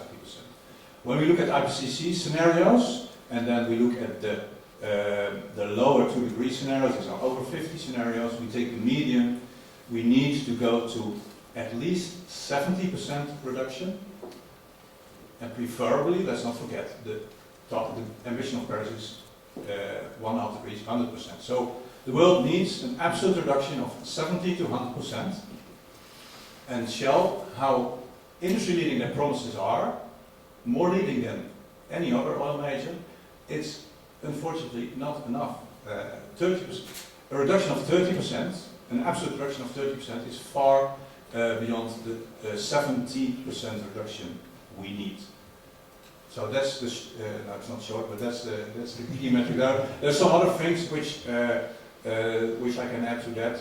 The net carbon footprint ambition is basically it was made before the sky scenario, but the sky scenario is a very risky scenario. And to give you one highlight, the sky scenario can only keep the world between 2 degrees C in 2100 if we start capturing CO2 out of the air on massive scales. Between 2070 and 2100, the world needs to take out 10 gigatons CO2 per year. That's 3 times what the European Union is emitting today. So look around you, all the emissions you see, multiply it by 3, and that's what our grandchildren have to do year after year after year to compensate for the overshoot we are causing today. So I think that's the most important reason. It's far too risky, and it's in no way the mathematics come together in that way. So again, it's an industry-leading promise, but it's not enough. We need far more. And I think that one of the proofs we've seen why this is not on a well below 2 degree pathway, when you look at the investment Shell's going to make in the next decade, they want to grow their energy output, their oil and gas output by 38%. That's more than ExxonMobil. So Shell wants to grow oil and gas at least to 2040, where carbon tracker says it needs to be -10, and then basically after 2050 other peoples have to solve our problems, and I don't think we as investors should accept it. What's your view, Andrew? So I'm going to try and disaggregate 2 different things in here that I think are maybe a little bit conflated. So firstly, there's the overall challenge of decarbonising the planet in the most effective way that generates the most benefit for society, whilst also achieving our climate aims. That's hard, clearly. We don't necessarily know how we're going to do it. So that's the first one. And the second one is what it means for an individual company that's a part of the picture rather than doesn't necessarily need to reflect the whole. The 2 things have different jobs. So first, on the global picture, well, firstly, none of us have a crystal ball here. No one really knows what the future is going to look like. So the Paris Agreement, for a start, gives a bit of a range, which makes life a bit harder. It doesn't say any particular number. It says aim for 1.5, achieve well below 2 degrees. It doesn't necessarily define what well below 2 degrees is. Now, you can make the argument certainly that the science is showing that it's better to limit things to 1.5 degrees rather than anything higher. Certainly. The Paris Agreement, however, kind of gives this range that it isn't very clear about. What does that mean in terms of future pathway for emissions? Well, again, we have to be guided by our sort of best guesses, looking through the world through our 2019 spectacles about the way things might pan out. There's a lot of different scenarios out there. The IPCC have about 80 odd that end up for about 1.5 degrees, and they tend to result in net zero globally around 2050, including those that have a high overshoot of what's called CO2 emissions. But you know, these are scenarios. There's a wide range. Some of them are net zero later. Some of them are net zero earlier. So I think translating this into what it means at a company level, at a company, I don't think you necessarily have to pick a particular scenario for the future and then try and match it. It's really about doing something that's kind of reasonable and sensible. And for that point, I think, you know, Mark, you made the point that Shell Sky scenario is reliant on a lot of negative emissions later on in the future. It's by no means the only scenario that's reliant on that. Yeah. But you know, you can kind of, as a company, choosing a basis to act, you know, you could make the argument that it's better to be, I suppose, conservative about that and try and aim for a better outcome. Kind of assume the worst, assume that there isn't huge developments in things like CCS and so on, and then, you know, be pleasantly surprised if it does happen, rather than rely on CCS taking off and then find that actually you're in a position where that hasn't happened and then we can't recover. So that's the first one. But then moving on to the kind of, I suppose, you know, the role of individual companies within the context of the global energy system. The role of an individual company is not to, you know, precisely aid the overall climate, whatever scenario you pick for the future. It's to maximise returns for your shareholders within, you know, whatever your given risk tolerance is. So I think the argument you hear a lot is that, you know, we need to continue increasing oil and gas production because people are going to want it more in the future based on their particular view. We make the argument, if you focus on only the really low-cost subset of projects that are the ones that do fit within Paris, again, you can define this in various ways, but again, I think it comes down to doing something reasonable. You pick the lowest cost projects that are available to you, where you don't have those projects available, or, you know, or that means your company getting smaller perhaps, because the other companies own them, and you don't think they make a good value proposition to buy. You know, you can then invest in your capital in renewables, or you can give it back to shareholders, or, you know, whatever it might be. The key point, however, is that if you take that conservative view as a company and only focus on those low-cost projects, not only do you get to tell your shareholders that you're Paris compliant, and, you know, perhaps sleep easier at night, who knows, but in terms of the value proposition, you deliver market-leading returns under any scenario. If you have a world where we miss Paris and demand is high and prices are high, you make huge margin on your products, and, you know, you can be on the beach high-fiving your boss, what have you. If there is a world that's lower energy demand, lower prices for your project, you still create value when perhaps your peers destroy it. So by only focusing on the lowest cost projects that fit within Paris, you set yourself to be a leader in terms of returns under any position, even if that means that as a company you get smaller overall. Perhaps, Can I ask a question to Jack? Your net carbon footprint ambition is an ambition. So you say we have an ambition to be on a low below 2 degree pathway. Why not a target? Well, we've said that quite often. First of all, what we have done is we've set an ambition which is very low out, and the world changes, things around you change. You cannot just say target. We don't set targets for anything that roll out. So we can't do that just for your CO2. Or no matter how much people want this, the world changes. And we've said also, society needs to progress. And I've just given a couple of examples, Mark, where we believe that the market and the society needs to change. And then, on top of that, we will help and we will change as well. In other cases, we've been pushing. I just gave an example. In the retail, we are going into renewables. We've just gone into floating wind farms, which we have bought a company in France, which is very exciting. So we're doing a lot of stuff which other companies are not doing, which is at the cutting edge and where we're going to change the world and we're going to change that supply. However, this is not always going as fast as people want it. So I think this ambition is a longer term trajectory, but what we've also said, and that was in work which we did together with the IIGCC and with the Climate Change 100 group, and I see Adam sitting in the back, what we agreed with them and what we issued as a statement in December of last year, that we are going to monitor, and we're going to monitor this by shorter term targets, which is for every 3 to 5 year period we set a target, and we've now set the target for 2021 from 29 to see a net carbon footprint of 2 to 3%. So that's We set shorter term targets to get to a longer term ambition. The other thing which we have done as the only oil and gas company, and I think one of the only other companies in the world, is we've linked this to executive remuneration. So the executive remuneration of the top of Shell, but also 150 people, actually is linked to the change of net carbon footprint. Not a lot of other companies have done that, so we've done that, and I think that's already changing the minds and also the focus of a lot of people and the leaders in Shell to really drive this net carbon footprint down.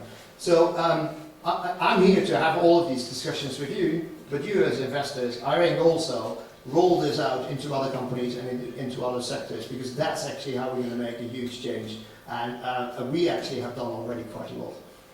But going back to your ambition, so you want to be flexible in a world that also doesn't meet the Paris Climate Agreement. And we want to be flexible if it goes faster. So we have all those opportunities. So Okay, we're so- not going to say here, it's cast heart and stone for So 50 you want to be flexible in both ways, which I understand, but this means that you also telling your investors you should be prepared for a world that doesn't meet the Paris Climate Agreement. I think, Mark, that's the problem we all have. That's the elephant in the room. That's not just a Shell problem. And actually, Andrew has just said that that's a worldwide problem. And Luckily, more and more investors will not accept this. And that's why it needs to be a target and not an ambition. So basically you're telling investors, okay, we have an ambition for the Paris Climate Agreement, but maybe we go to 4 degrees and we also want to make profit in the 4 degrees world. And more investors, luckily, say that's unacceptable because all our assets are at risk. So that's why we think an ambition is not strong enough. The ambition could be 1.5 degrees. But I think the target should be 2 degrees. That's what 200 countries have signed off on. That's what the world wants. And in reality, at this moment, it's not yet happening. But I agree, and there's a lot of good discussions we can have around this. But at this moment, this is what we've done. And what I've also said at this moment, this needs to happen in a lot of other sectors. And there's a lot of stuff more which can be done in the world. I think we're leading, and we're doing quite a lot of this stuff already. I would like to bring to the table perhaps a different perspective from a different shareholder, as well from the Climate Action Initiative, which is the Symposium and partners, and the investors they wrote this summer on the back of your management day. They were very disappointed, jerked. They were expecting perhaps more ambition, but when they saw that your strategy involves rising fossil fuel production by 2030, I think they were estimating that as 90% of capex. So they were very disappointed with that move. They were perhaps expecting more ambition, and then as a result of that, I think they partly divested. So I don't know what signals these moves send to Shell. Perhaps something would be in disagreement. I don't want to put words on their mouth, but perhaps it would be disagreeing with this statement that we are creating. Yeah, it's a good point, and we have had lots of engagement with Symposium. We've discussed that with them. When you look at our management day and when you look at the growth of Shell as a company and where we want to grow, I've just explained to you, there are the 3 big pillars of Shell, which is world-class investment base, driving through the energy transition, and a strong license to operate. All of these are very important. You also have to realize we are one of the biggest, probably the biggest dividend payer in the world at this moment. We generate a lot of cash and we reinvest this. Mark has just given an example. At this moment, we are going to we're investing 1 to 2 billion into new energies. This is growing to 2 to 3 billion in the longer period, in 2020 period onwards. There are a lot of companies who are investing these sort of monies into new energies and actually therefore changing the sort of perspective of both its portfolio but also overall investments. At the same time, we also keep investing in oil and gas. It's interesting because we just, in the report from Carbon Tracker, people are talking about LNG Canada, which is a problematic, according to Carbon Tracker, a project which would be a problem. We strongly dispute this because we believe that having LNG as a gas, which actually is very important in the world because it's displacing coal. So what LNG Canada will do is displace coal and actually will go into a lot of the Far East and into China. This will be very, very good for local emissions, but also for local pollutions in China. If you look at Beijing, you already see the air starting to clear up there because there's less coal-fired power, there's much more gas-fired power. So yes, we will keep investing in areas like the oil and gas, but we also keep investing and we're strongly growing into new energies. What we've also said is that this can change in quite shorter periods. But it's not that we are now saying we suddenly won't invest in oil and gas at this moment. We will keep investing in some of this, but we are doing this in all of our investment decisions. We're taking CO2 prices into account, we're taking increasing CO2 prices, we're taking potential abatements on CO2. All of this sits into our projects. And most of these projects are at the lower end of the abatement curves. One question, perhaps more for your shareholders. Do they admit a cut in their dividend just to comply with You have this to agreement? ask. What do you think about that? There's a few shareholders here in the room, and well, let's not ask them. I actually think it's an interesting debate, because this is an interesting debate, which actually is, in the end, it might not be the right thing to do, because investing or cutting a dividend to invest in projects which maybe make another return, which is not the same return as you want to make, which is actually what Andrew just said earlier, might not be the right decision. So at this moment, it is very clear what we're doing. We're already investing quite a lot. If you think about what we're investing, is 25 billion on a yearly basis. Out of that, at this moment, 1 to 2 billion into new energies, growing into these areas. But as I said earlier, and I think we've heard it earlier, 15% of our emissions is out of our own production. 85% of it is what our customers use. So you need to look at this from a customer backwards. That is why we're changing what we're selling to customers. We want to go into hydrogen, we want to go into power, we're going much more into biofuels, and all of these things are changing. I gave you the example of the aviation. Very interesting thing which we're doing. We're now having discussions with the marine organizations to put vessels from high sulfur fuel onto LNG. We have a deal now with a very big cruise liner where all of their new vessels will be on LNG. Now, vessels at this moment in the world are not able to run on power, on anything else, or on windmills. You still need to have a lot of vessels, whether it's cruise vessels or anything else. Now he's going from high sulfur fuel onto LNG. That's a very good intermediate step for the next 10 to 20 years. It's a big change, and that's actually a customer-driven change. And that's why the world still needs a lot of gas and a lot of LNG. So that's a really good sort of next step. Can I answer your question as an investor? Correct. And I then think- we will give... I think investors do not need to accept lower dividends because there's an enormous opportunity in renewables. The oil industry is looking at much higher costs to get the oil out of the ground. They have to go to the ocean, to the Arctic. They have to go very deep under the ocean to get the oil out. So oil will get more expensive, it's scarce if you burn it. Then there's an alternative technology which gets cheaper and cheaper. So there are enormous business opportunities. And I think the company which will move first will win this. We always forget. It looks like oil companies. It looks like they're talking about a chore. Now we have to do this, but not too much because we have to pay dividends. I think there's enormous opportunity in this transition. That's one thing. But I also think that investors might be willing to accept lower dividends because they're not looking at Shell, BP, Exxon as an individual company, but they look at their whole portfolio and they see that their complete portfolio is at risk. That only a small part of it is key to preventing these disasters, these financial disasters to happen.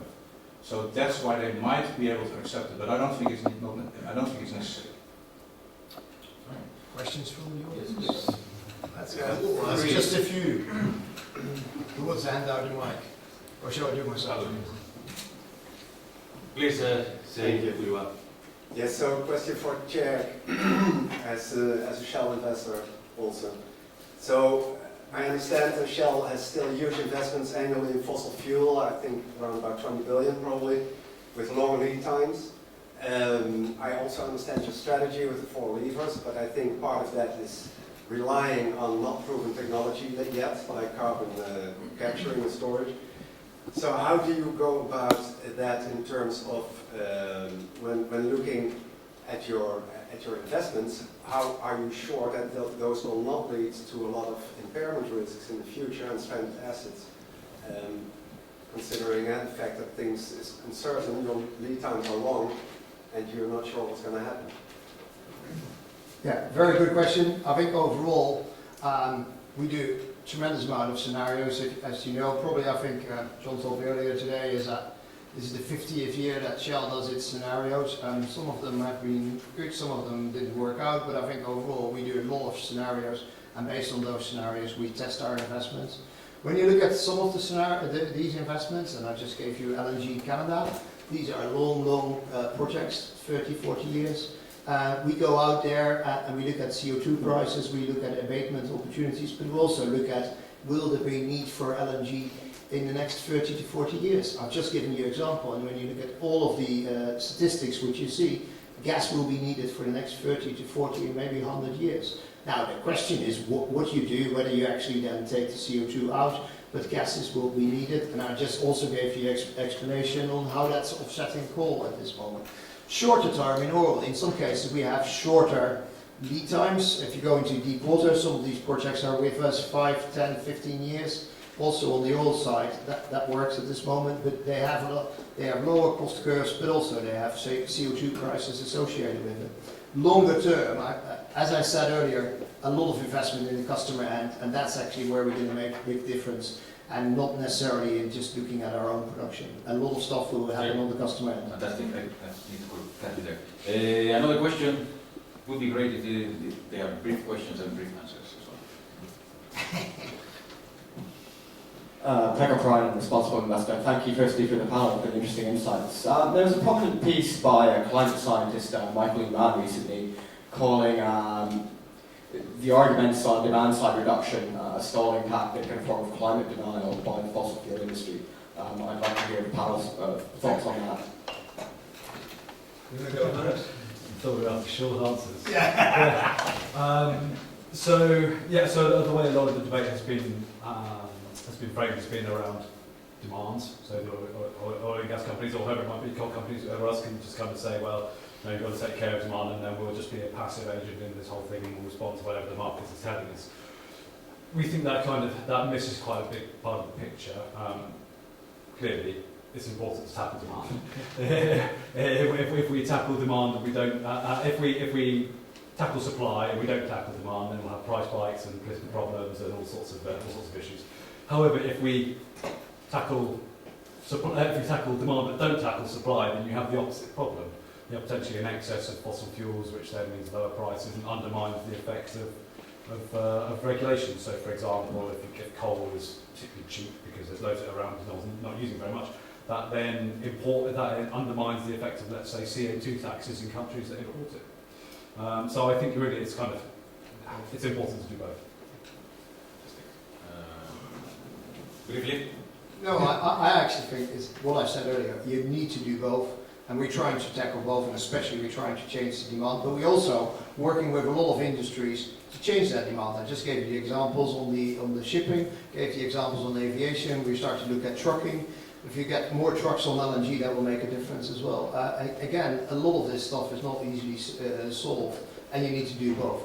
But just stopping production of oil and gas tomorrow by Shell is not going to change anything. And I know that sounds defensive, it's not the idea. We produce 3% of the world's energy. We want to jointly with investors, customers and governments change it and change these patterns, and then things can move quite quickly. But it's not going to change when you stop supplying oil and gas tomorrow. Do we have time for more questions? One more? Can be the lady front row. Please say you are. I'm Catherine Early from The Ecologist. You mentioned that your clean energy investments are around 1 to 2 billion a year, and that you're still investing in fossil fuels. I just wondered if you had a value for fossil fuel investments, and if that value will go down yearly as the clean energy investments go up. No, we've given the outline, and the outline is at this moment 25 billion, and out of that is 1 to 2 billion is clean energies, is the new energies, including power.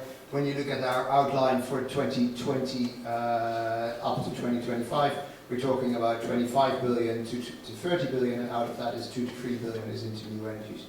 However, I would also say there's a lot of other investments which we're making in other businesses, because now I'm just talking about power and a bit of new energies. If you look at our gas businesses, our integrated gas business, we're making substantial investments into the billions into these businesses.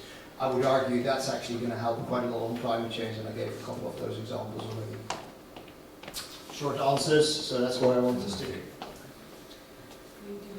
We have more, one more? One short answer and then one more, right? And then we're going to be strict. Yeah, can I conclude So with Nelson one here. very optimistic remark? Right? We're sitting here with one of the most powerful companies in the world, and I think Shell as always and the other owners are too modest. You can influence governments and get policies in place. You can influence customers. You can develop carbon capture and storage. You are good in bringing multi-billion projects home.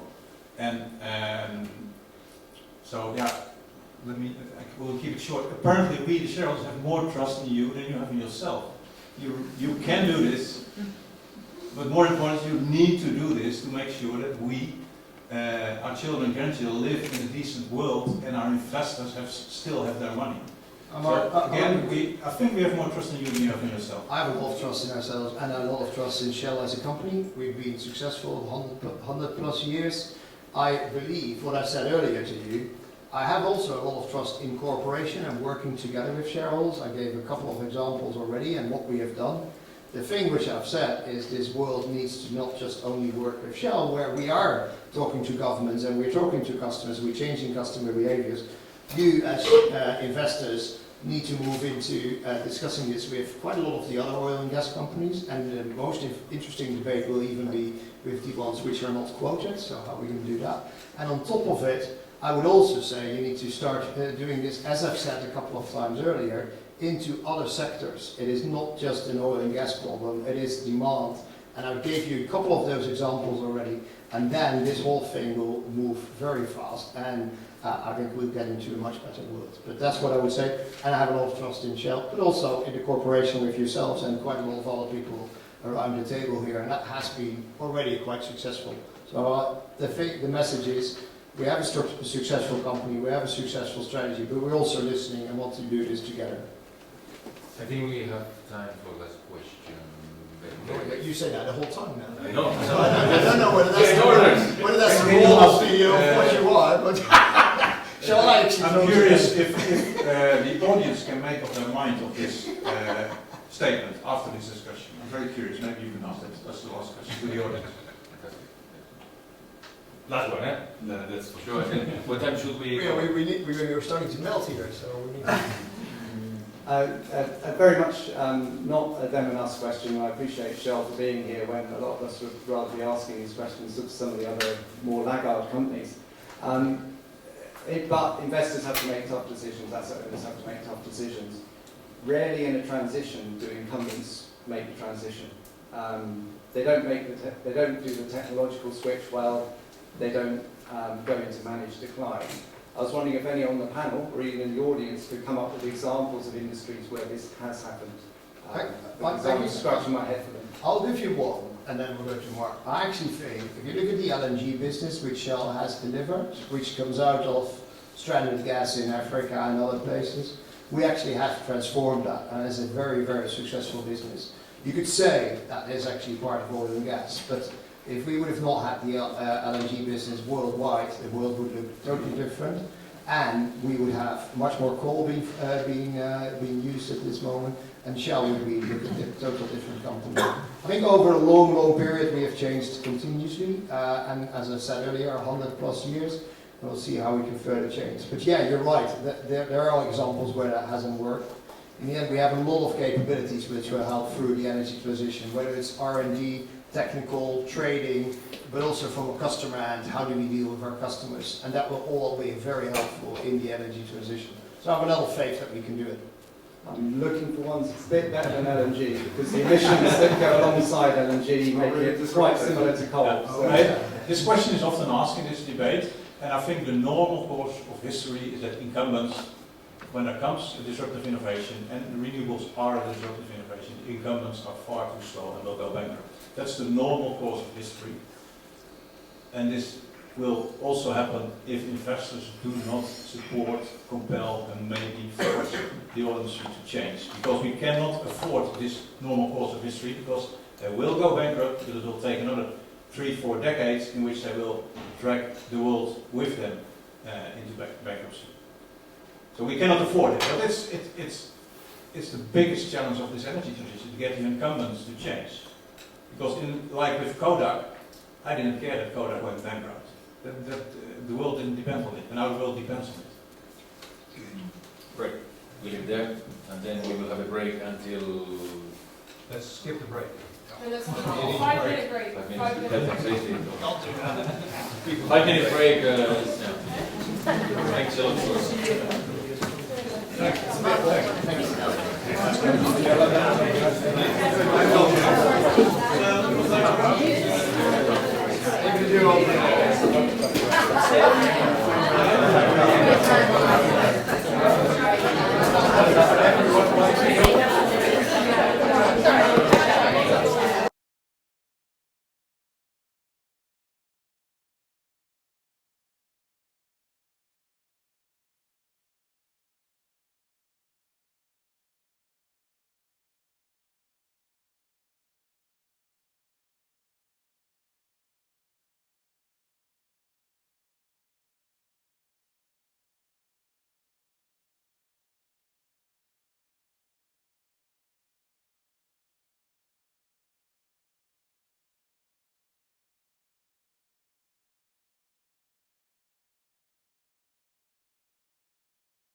just not interested. I sound like my head. I sound like we are just fighting it. We are just letting it.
Good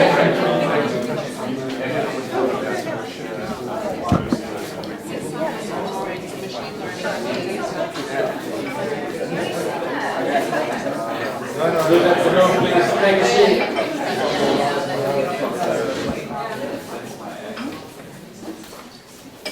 Welcome again to the second half of the event. I've been a terrible moderator, so we are running out of time. So I'm going to introduce you Jan van der Mosten. Jan is a Sustainable Finance Policy Officer at WWF's European Policy Office. He's the co-author of the Asset Owner's Guide to Oil and Gas Producers, published just in July this year. The guide argues that based on climate science, asset owners should phase out all oil and gas investments from their portfolio by 2040, in the case of OECD countries by 2050 and the rest. So I leave this presentation. Thanks a lot. Thank you. So I have very little time, so going to dive immediately into our recommendations. So just as a very quick introduction, this publication was published as part of a project in which WWF engages with approximately 100 of the largest asset owners in 12 European countries, and we use this guide in our conversations with those asset owners. So you will see that we structure this guide according to what we consider our key goals for asset owners. It's understanding a topic, learning and seeking advice, developing a policy about it, and then implementing that policy through their contacts with service providers, notably investment managers, in their engagement with companies, as well as with policy makers. It's focused on asset owners, but I think many of these things in there are good or interesting for institutional investors more broadly. So I don't have time to go into each one of the 7 recommendations, so what I will do going forward is focus on the first 2 recommendations that lay out what we think is climate science, what it implies for future investments in oil and gas. Then the 4th recommendation is about how investors or asset owners specifically can identify companies that they can engage with or not engage with, and then what kind of questions they can ask and how they can also put in place an escalation strategy when they have the dialogue with oil and gas producers, which is recommendation 5. So starting with WWF is a science-based organization, or it is claimed to be, and when we look at climate science and the IPCC 1.5 degree report, you really see that we have to limit warming to 1.5 degrees and avoid overshoot, so really cannot go beyond 1.5 degrees if you want to avoid the worst effects of climate change. So all work starts from this 1.5 degree, no overshoot scenario, which is really quite strict in terms of required CO2 reductions, and it was mentioned before. We need to go to net zero emissions by 2050. We also believe that there is really limited, potential to store CO2 emissions. So CCS and other carbon removal technologies, they should be limited, and we should generally limit negative emissions in the second half of the century as much as possible. So that means basically that it should, if it's used, should be limited to sectors that are hard to abate, like industry or certain types of transport. And generally, if you continue that line of thought, oil and gas production should be virtually phased out by 2050. And given the historical responsibility of OECD countries, we claim that they should phase out by 2040. So conclusion about this, oil and gas production and consumption should be close to zero in 2040 in OECD, 2050 globally. Of course, it has major implications for the room for investments in oil and gas, and basically we elaborate a bit more on it in the guide, but basically it means, in our opinion, no more investments in oil and gas exploration, almost zero room for investments in proven reserves that are not yet exploited, if any room at all, and some room to invest in existing oil and gas fields, just to keep them running, basically. So that's really challenging, and the question I was asked to give you or respond to this presentation: how can investors kind of act in light of this challenging environment? And we think that they have a role to play to identify those companies that are willing and able to potentially align with the 1.5 transition, and which companies are not able and willing. And then ask the right questions to those companies that they believe are able and willing, and reduce exposure or divest from those companies that cannot make that shift in a timely manner, because they will ultimately be a risk to their investment portfolios. So we have identified 4 criteria that we believe investors can use to make that assessment. The first one is more, you could say, a strategic or process criterion is they should try to work as much as possible together. So engage in collaborative engagement initiatives such as Climate Action 100+, and make sure that within those initiatives, they ask the right questions. That's the first, you could say, overriding criterion that we would recommend investors to do.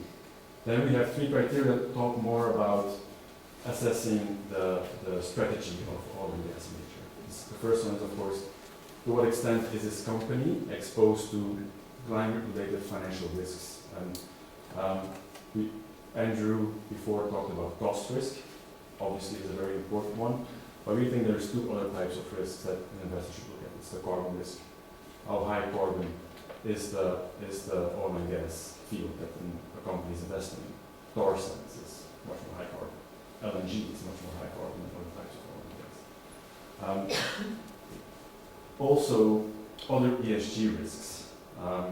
So you have, for instance, impacts of oil and gas production on water pollution, water scarcity, impacts on biodiversity, impacts on the Arctic, deep water oil drilling, impacts of oil and gas production on indigenous communities and such. Again, some types of oil and gas have higher impacts in that way. Shale, deep water oil, Arctic oil, again, tar sands. So you come up with a few types of oil and gas that you could say are more at risk of climate change, and hence companies that invest in those types of oil and gas, they would be considered by us to be more at risk. Second point concerns capital expenditure discipline. So you could say a company that still aims to invest a lot in exploring for new oil and gas fields, definitely not aligned with 1.5 goal. A company that aims to invest still a lot in new oil and gas, according to us, not aligned with 1.5 transition. And finally, assess whether the company is thinking about diversifying, and assess whether that diversification strategy is not just a diversification strategy, but is diversification strategy towards zero carbon technologies in line with the 1.5 goal. And so based on that, we think you have a kind of a set of criteria that you can, by which basis you can see whether a company is taking this transition seriously. We don't really delineate, say, a company has to tick all of the boxes to be able to be considered a worthy candidate for engagement, but I would say if it's scoring bad in all 3 of them, it's not looking good for that company. That would be our recommendation. So then, if a company, you think, okay, you think this company could shift, what do you ask that company? That's obviously the second part of this engagement strategy. And we think any engagement of an investor with an oil and gas producer should start by the end goal of having this oil and gas producer align with the 1.5 goal. So the company should start by acknowledging that it needs to align with the 1.5 goal. Then it should set a target that covers scope 1 to 3 emissions, but that also recognizes that we need to reduce emissions really quickly in the next decade to get to net zero emissions by 2050, especially given the limited room for carbon capture and storage. Then we say CapEx discipline. It's definitely something that should be looked at very closely. And finally, driving the company towards having a robust diversification strategy in place, or a managed decline, or a combination of both. Because this is what I often get as a question is, when we talk about this diversification strategy to investors, to stakeholders, say, can a company, an oil and gas company, really diversify aligned with the 1.5 degree target? It's interesting, an interesting question. So finally, and I think that's really something that we want to stress a lot, is we have seen investors engage with companies basically for decades, I guess, or forever, right? And what has been the result of this engagement until now has been pretty limited, right? So you need to, from the start when you engage with a company, have an escalation process in place and be very clear about what it implies. And to us, it starts by being very clear with which companies you go in a dialogue and what questions you ask them. And if the company does not respond sufficiently quickly to your demand, investors have different levers that they can use to increase the pressure. You could start by saying, we're going to publicly communicate about progress of our engagement. We're going to ask questions at AGMs. We're going to file shareholder resolutions or at least vote in favor of shareholder resolutions. If that doesn't lead to results, for instance, an investor could say, we are not going to participate in future capital raising efforts. We are not going to buy any new bonds in this oil and gas producer. I think it's could be pretty biting if that's being applied on a large scale. If then again it doesn't lead to results, you can vote get management. And ultimately, we think divestment, if it's also publicly signaled, can be quite impactful if it's done at a big scale and if reinvestment is a condition upon the ultimate adoption of a 1.5-degree transition plan. This is indicative, right? But I mean, this is something that we think investors could start thinking about a lot more, specifically in such collaborative initiatives such as climate change and philosophy. This is really lots of potential there. Thanks a lot. Yeah, lovely.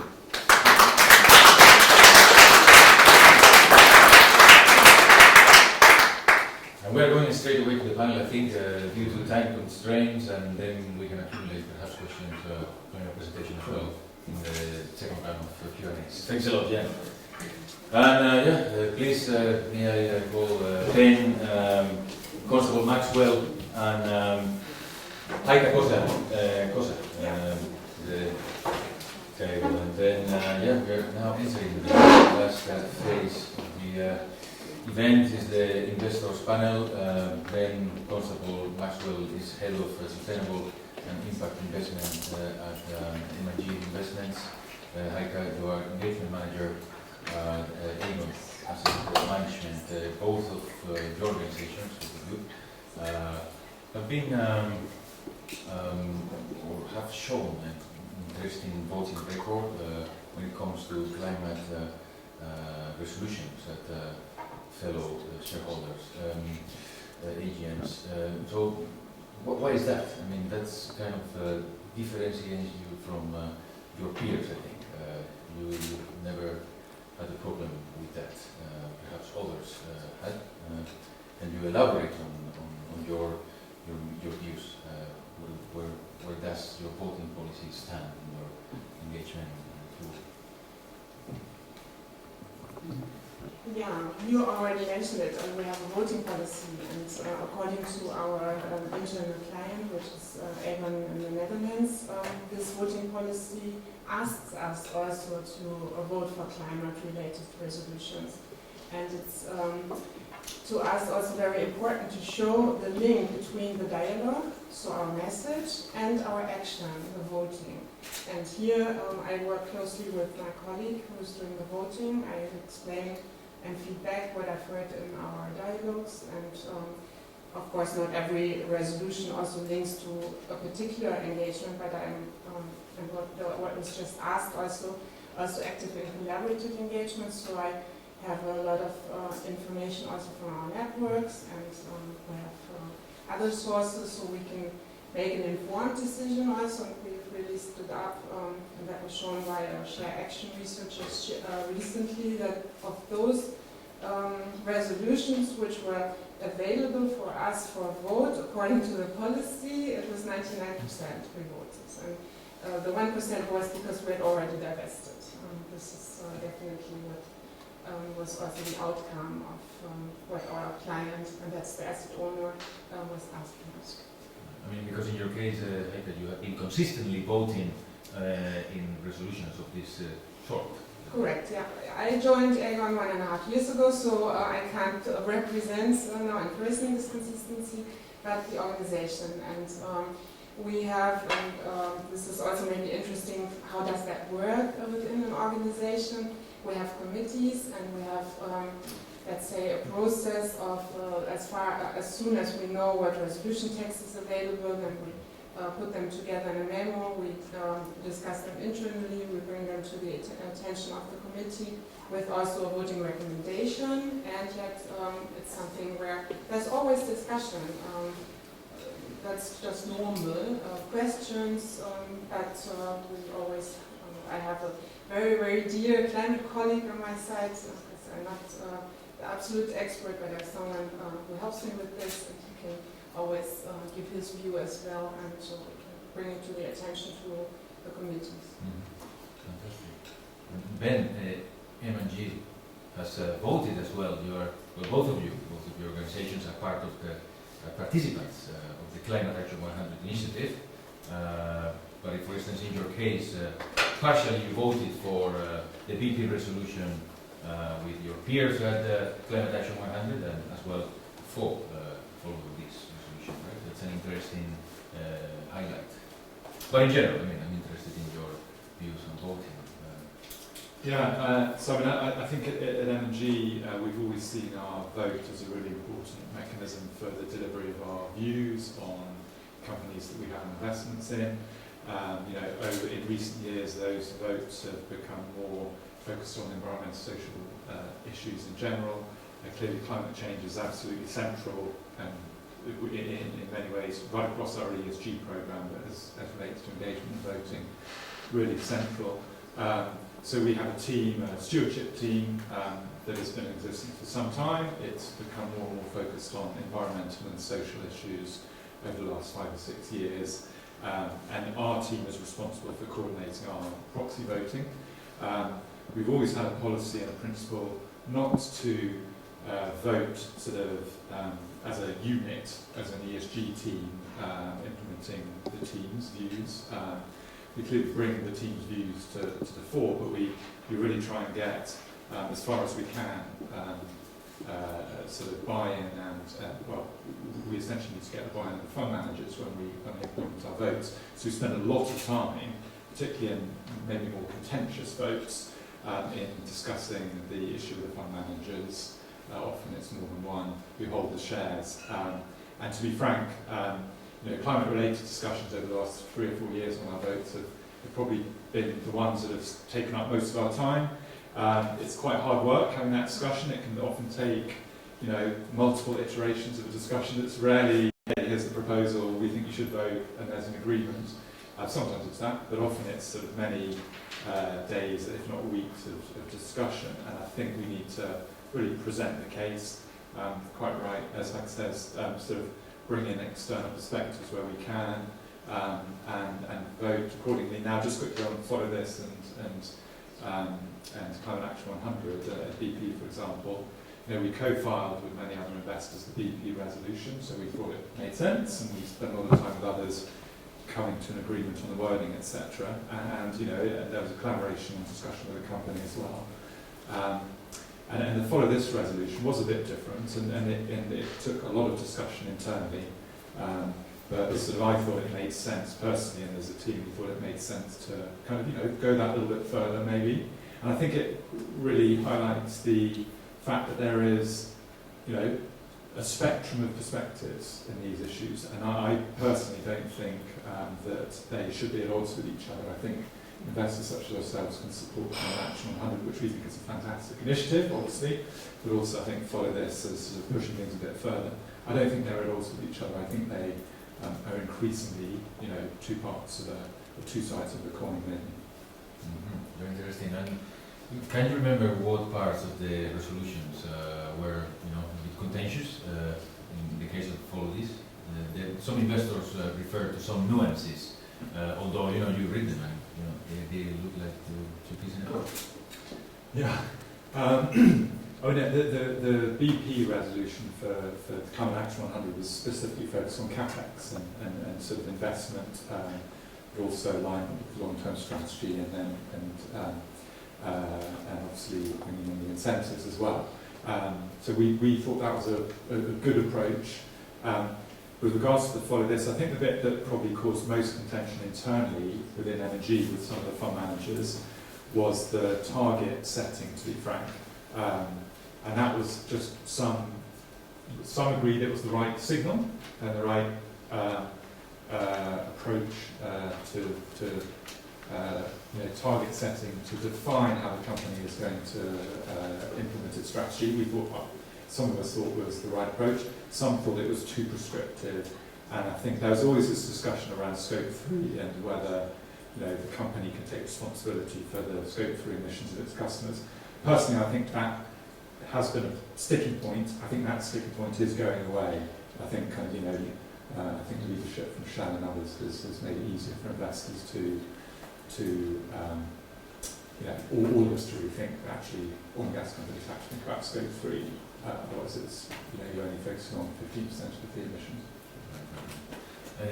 Helga, in your case, you didn't have this contagion point, right? You were voting straight away, right? Fantastic. And then,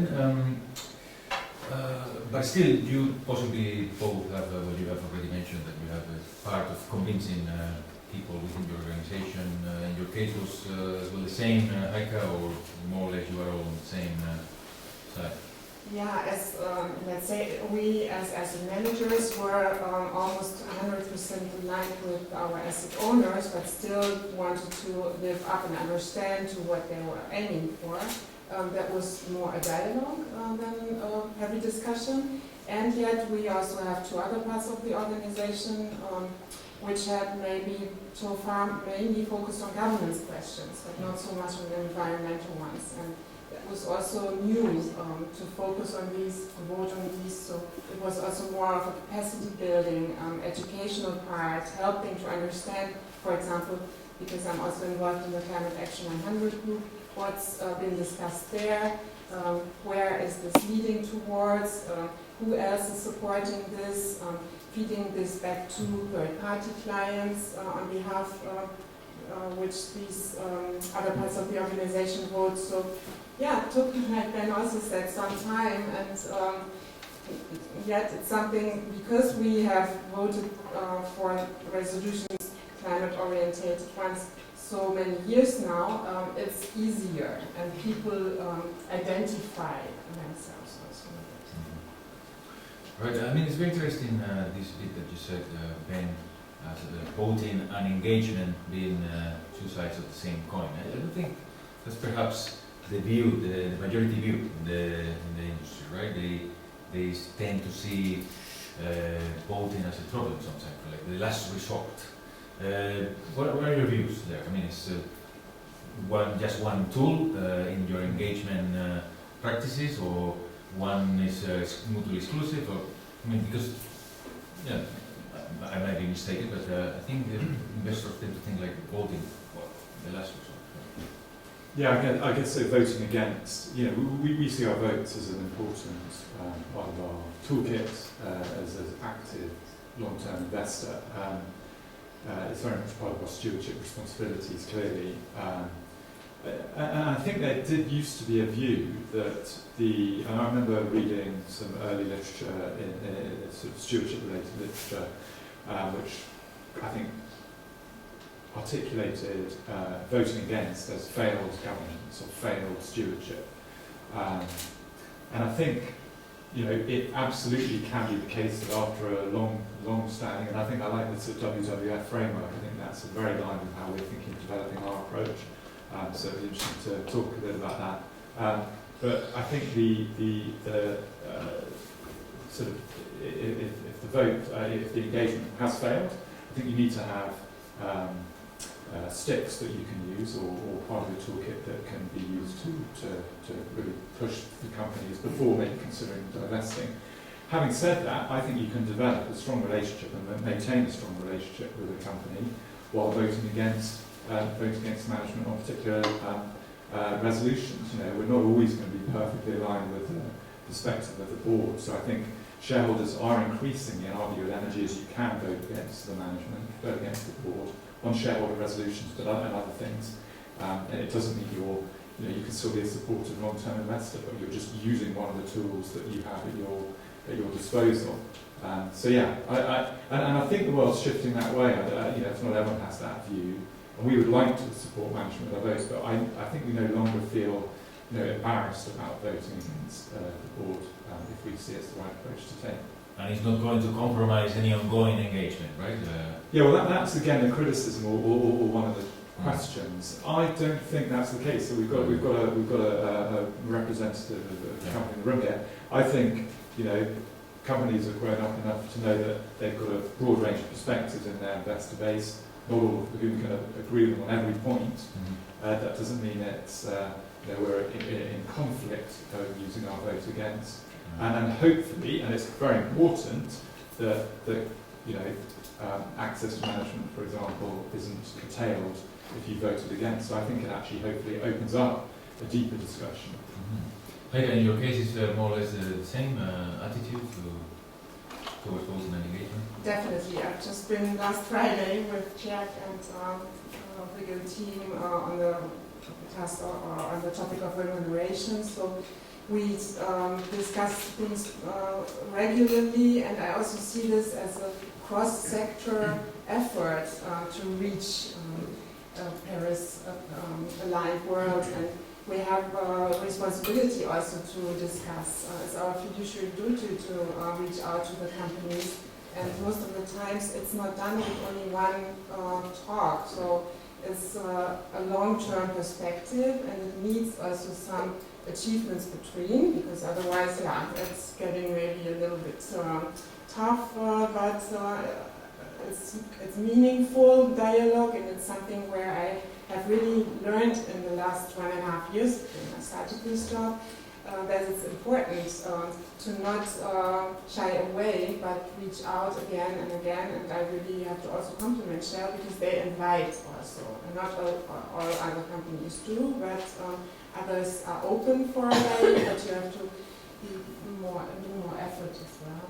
This is something which I've really also seen as a good step forward. Right. Can I just add one thing? I think the development of more of a collaborative approach among investors, whether it's Transaction 100 or the Investment Association or PRI, kind of collaborative engagement programs, I think that has moved us away from, if you voted against, it was your view in isolation and you might feel you would be penalised as an investor for taking that decision. Increasingly, it's investors collectively who are coming to these decisions. They can make their own decisions, but there is a view often that the investors will have a similar view. And in these broad coalitions, I think that makes it easier for those shareholders to be just part of a group who have who share a perspective, and then it'd be very difficult for the company to penalise that increasingly large group of investors who have similar views on things like governance and ESG and climate risk. Right. And I mean, we've been talking about pretty much engagement, including voting, but we mentioned as well in the previous panel perhaps the approach from Sazin that partially divested this summer from Shell. Just mentioning that to connect with the expectations that you have from companies, even from Shell, in the case of Shell, what is the level of ambition that you expect from them? Even more, or? Yeah, we see greater ambition required. As a house, when we think about investing in companies in certain sectors, we tend to want to invest in the better business, the high quality management, the company that's managing its risks and opportunities best. In high carbon sectors, that often means companies that are transitioning to a lower carbon strategy, a lower carbon world more effectively. So we need to see leaders, but even the leaders, and in the oil and gas sector, there are leaders and real laggards. So even the leaders, we think, need to accelerate their ambition. And I think the reason for that is quite simply that investors, we've seen sectors where invest used to be a core part of the market. It dwindled because of not keeping up with the pace of technology or regulation or societal expectations, and those sectors have shrunk to irrelevant, and then investors don't need to hold them. So I think, I'm not saying that's entirely relevant for the energy and oil and gas sector, but I think we need to see companies transitioning, otherwise we as investors will look elsewhere. There are fast developing and increasingly maybe cash generative and dividend paying alternatives to the oil and gas sector, which even income hungry investors can begin to be able to look at as an alternative. So in that context, we think the oil and gas sector does need to accelerate its ambition to remain relevant and to remain investable. Okay, is that the view of Egon as well? More needs to be done, right? Yes, and we want to invest in resilient companies, and it's something where the transition puts a lot of risks at not only oil and gas, but other sectors were mentioned as well. And it's important for us to see that this journey starts seriously, and this is what we are trying to emphasize in our dialogues. And we also have to look at our investment portfolio and the carbon footprint, so we don't know what's happening with expectations towards this even more and more. So we're in it together. Fantastic. Let's open the debate to the floor. We have 5 minutes, I think. So, is there another microphone available? Yeah. So,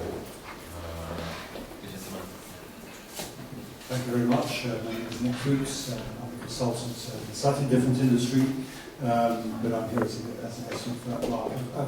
You just mentioned risk and your focus on risk, and so the question is, shouldn't you? Transition from carbon to non-carbon is a risky process. We had a discussion earlier. Is an alternative not to press for higher dividends and effectively to accelerate the return, effectively to bring return on value closer to date? Wouldn't that be a more risk-averse strategy than pressing for transition? Yeah, I think, in the oil and gas sector, companies have got options, and investors can push for those options. And those options are, in our mind, sticking with business as usual, or, and so there are probably four options here, investing in the advantaged, lower cost, kind of lower carbon options, investing in renewables or new energy, and then I think it is increasing your containing investment and increasing your dividends or your shareholder return. It's a managed decline sort of question. And I don't think it's necessarily companies have to adopt or investors should have to push for just one of those. And I would agree, increasingly the view is from dividend-focused investors, we want to see greater returns to us as investors. And that could mean a curtailment of those. For example, if you've got a project that is misaligned with a Paris trajectory, according to the scenario analysis that we're seeing from the companies, I would say, not everyone would agree, but that's probably not worth your investment. Return the cash to us as shareholders, and then use your growth investment for those areas which we think are going to be growing for decades to come. So I think it's a combination. All right. Let's go with this lady. Thank you for a very interesting discussion. In the utilities sector, as utilities divested from especially fossil fuels, there were some that specialized in actually picking up those assets at fire sales. So my question is, if investors are successful in pushing listed companies to divest to a certain degree, is there a risk that there are others like state oil companies or unlisted actors that might come in and expand their footprint and sort of undo some of that progress? Thank you. The question is from? Leander from the Water Journal. Take the question.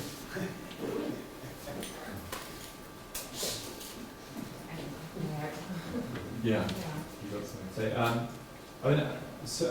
I think there are probably two sides to that question. One is that, that is a risk.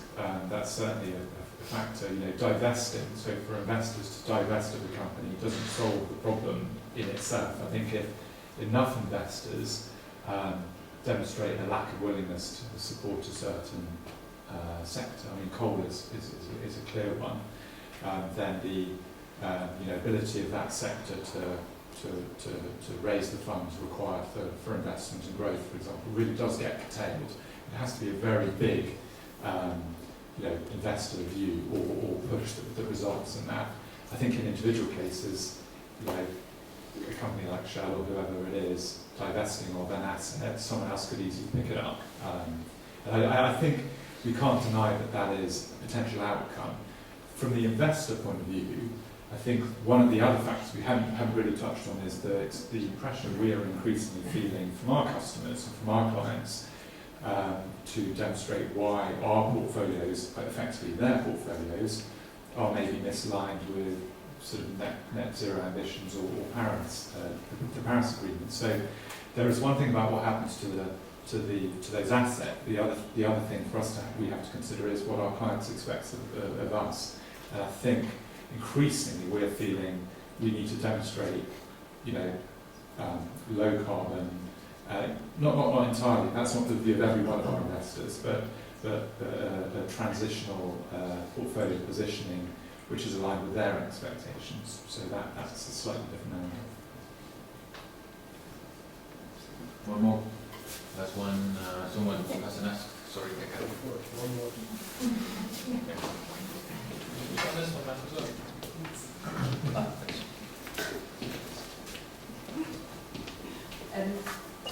Hi, today we haven't, nobody really mentioned banks and their role with, in regards to the lending to high emission projects, especially coal and oil and gas as well.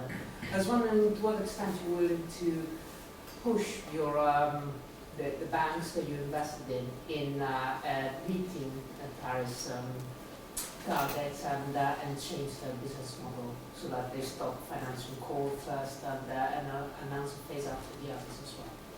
I'll take this one because I've already done. Even though coming from a financial institution myself, I have reached out to several banks, and I've also done this together with Share Action, which is not here today, but, oh, okay, sorry. But I've really looked into this as, let's say, very important engagement field, because every new plant which is built puts another extra risk on top of what's already out there. So that's also not only working in partnership with companies, but also with NGOs has been very valuable in the past, and I can help you maybe also with pointing to the Share Action colleague on what they have found out, and I was able to join this. We had we've really seen some policy changes there, so it's always rewarding if your engagement at some point also ends in really change. Thanks a lot, Ben and Heike. We're going to welcome Mark now for the final presentation. Thanks a lot.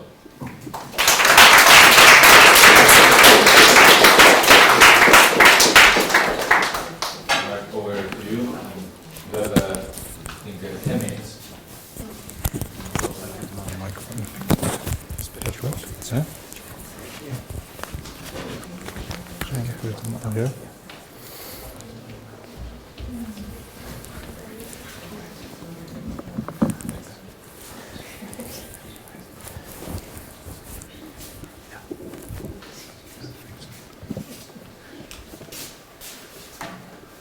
Thank you all for being here.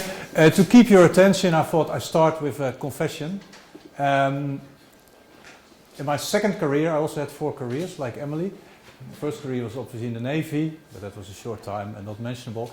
In my second career, I was a sales manager flying across Europe, selling refrigeration machines to one of the most polluting industries, the shipping industry.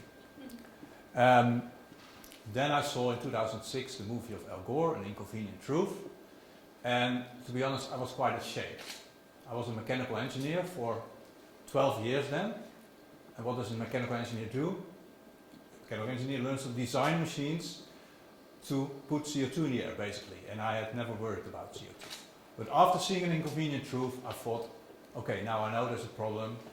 I need to do something about it. And from that moment on, when I visit a newborn and I see this baby, and I think, okay, this baby is going to see this entire century, and this baby is going to ask me in 15 years from now, okay, you guys knew what the problem was. You also knew the solution. What did you do about it? And the youth is getting impatient, and for good reasons. You see that with Extinction Rebellion, for example.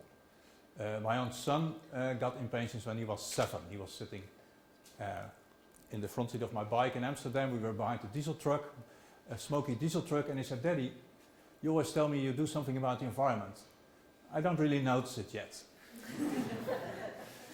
So everybody's impatient, and we need to take action as soon as possible. In the beginning, after seeing inconvenient truth, I thought, okay, I'm a mechanical engineer, I can write, so I'm going to be an energy journalist, energy and climate journalist. I'm going to write about it and try to influence the industry in that way. So I wrote down many times, wouldn't it be great if Shell or another oil company would change course, jump on this new disruptive technology. Shareholders would reward it, customers would reward it. Imagine you have a brand where you say every dollar I make now from fossil fuels will be invested in renewables. So it would be rewarded by shareholders and customers. Other oil majors would follow, and we would be just in time to stop climate change. I wrote this down many times also about the business opportunity. It's not about that it's a chore, it's a business opportunity. Sometimes concluding with, I'm in the Netherlands, so I wrote a lot about Shell, and I said, okay, Shell, if you don't change, you will be the Kodak of the 21st century. Shell didn't listen to me. I was an unimportant journalist in the Netherlands. I didn't write for Reuters, Bloomberg, or Wall Street Journal. But I saw my moment of glory in front of me. Some of you heard this story before. I thought, okay, in 20 years from now, Shell will go bankrupt. I'll be on the 9 o'clock news explaining how this all happened. And I could say, I told you so. Shell will be the Kodak of the 21st century. Only my wife said, okay, I'm not going to watch that. Men who say I told you so are not sexy. So I had to think of something else. And I thought, okay, Shell will never listen to an unknown journalist. Shell will also not listen to Greenpeace. Shell doesn't listen, and all the oil majors don't listen to governments. In most countries, they're more powerful than the government. So who do we listen to? The shareholders. So in 2015, I started to follow this with the idea. The oil industry wants to change. The investors want them to change, but I need shareholder support. So I went to the shareholder meeting and gave my first and asked Shell, okay, what are you waiting for? A year later, we had enough capital, enough retail shareholders to file a shareholder resolution that you need around 5 million here in the UK. So we could put it on the agenda of the AGM. And I always refer to our shareholder resolution as Goldilocks Trojan horse. After 5 years of iteration, we think we've come to a resolution which is not too hot, not too cold, and in the investor world, not too vague, but also not too prescriptive. So just right, we think. This is what we need from the oil industry, but this is also the maximum we can ask. So we ask for Paris-aligned targets for all emissions, scope 1, 2, and 3. And we also call it the Trojan horse because that's no secret, and the oil industry immediately saw through it. If you set Paris-aligned targets for scope 1, 2, and 3, there's an immense change for your company. You have to invest completely different. So it came to no surprise to us that the oil industry advises the shareholders to vote against these kind of resolutions. And in the beginning, the argument was we cannot take responsibility for scope 3. And a lot of investors took that argument. One time I was with an investor who said, yeah, you're asking something from Shell which they cannot do. You're asking them to take responsibility for the emissions of their customers. Shell doesn't know what their customers do with their products. That's the only moment I lost my patience and said, I think they burn it. What do you think? But in 2017, there were a few shareholders who were brave enough to vote against management, because Shell management advised their shareholders to vote against it. Shell first called the resolution unwise in 2016. In 2017 it was unreasonable because of scope 3. Luckily enough, there were a lot of shareholders, just a few, but 6%, which is normally 99% votes with management. So if 6% votes for a resolution like that, 5% abstains, a company has to do something, and Shell did something. They took an industry-leading step, and by the end of 2017, they took responsibility for scope 3, which we immediately applauded, but after having read the ambition, we said, okay, that's good, but it's not Paris aligned yet. But it's the first step. And we think there are 3 steps to take for an oil major. That's, first of all, is accept responsibility for scope 3. This is the elephant in the room. Without scope 3 targets, an oil major can nicely be in line with the Paris Climate Agreement on scope 1 and 2, but it will not lead us to the Paris Climate Agreement, which is, I keep on saying 1.5 to 2 degrees, preferably 1.5, which means net zero in 2050, and at maximum 2 degrees, well below 2 degrees, which means just 30% emissions left. So we think the oil majors have to take these 3 steps, and Shell has taken step 1 with this ambition. Most others not. Total has an ambition and Repsol has an ambition. But after the success of Shell, so Shell really responded to a clear-cut shareholder resolution. We filed the same resolution at BP and Equinor, and they had exactly the same response as Shell in 2017, so they're 2 years behind, saying scope 3, that's not our problem. But the fact that Shell changed showed that a resolution is a clear-cut resolution it works, and that's why we try to replicate it with BP and Equinor. Of course, not single-handedly. I want to emphasize that because this change was the heroes of this story are actually these companies. This is the top 10 Dutch investors. And slowly they started supporting our shareholder resolution. In 2016, only 1 broke ranks and said, okay, we're going to support this. We think this is needed. You see in 2017, some more joined. 2018 was a special year. Shell advised the shareholders Shell said to the shareholders, so you have to support our net carbon footprint ambition by voting against this resolution. Nobody did. And then this year we filed with Equinor and BP, and exactly the same shareholders voted for the resolution. This is, they call themselves the supporting 6, sometimes even the sub 6. And this sounds very abstract. If you look at this, I could say Aegon, 804 million, PME, PMT, MN, 130 million. Sounds very abstract, but I could better say, if I look at the supporters of our resolution, I could better say Adam, Ben, Heike, Dennis. I could. This change is not this big companies. This is just a few people within these companies who took personal leadership, said, okay, we're going to vote against management because we think this is needed. We want to be able to explain to our children what we did about it. One of them always quotes his favorite philosopher, which is Spider-Man, saying, with great power comes great responsibility. But just is personal leadership of a few people compelled Shell, with 6% of the votes, to make this industry-leading step. And I just want to show you how far we are in the UK. So this is what happens in the Netherlands. Here we are in the UK. So there's a long way to go. But also here in the UK, M&G and Aviva have shown that it's possible to vote for a resolution like this. Since I started, and even as a journalist, I sometimes hoped for an epiphany of a CEO of an oil major. In my dreams, I thought, okay, one CEO, after an intense debate with one of his children and a sleepless night, he will go to the office and say, yeah, now I get it. Climate change is the biggest threat of this time. I'm going to change my company. I take leadership. I'm going to change it. To quote another philosopher, Dutch philosopher, Johan Cruyff, I still think, he always says, that's an utopia which will not happen. I don't think we can expect from the leaders of these oil majors, who have spent their whole life and have been very successful in oil and gas, to change. All their knowledge, all their experience is in oil and gas. So they need shareholders to support them, maybe to compel them, and if needed, to force them to change. They need the shareholders, otherwise we will never reach the Paris Climate Agreement. So that's our hope for our planet. The investors.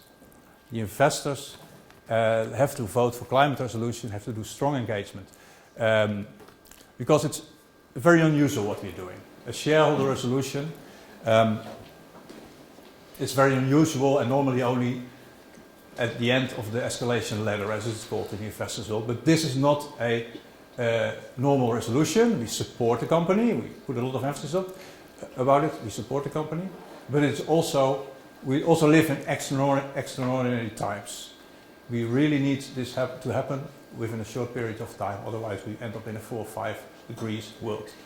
So, the boards of all the oil majors may not fully realize it, but they need your support of the investors to really walk and talk.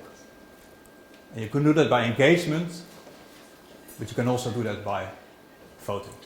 Thank you.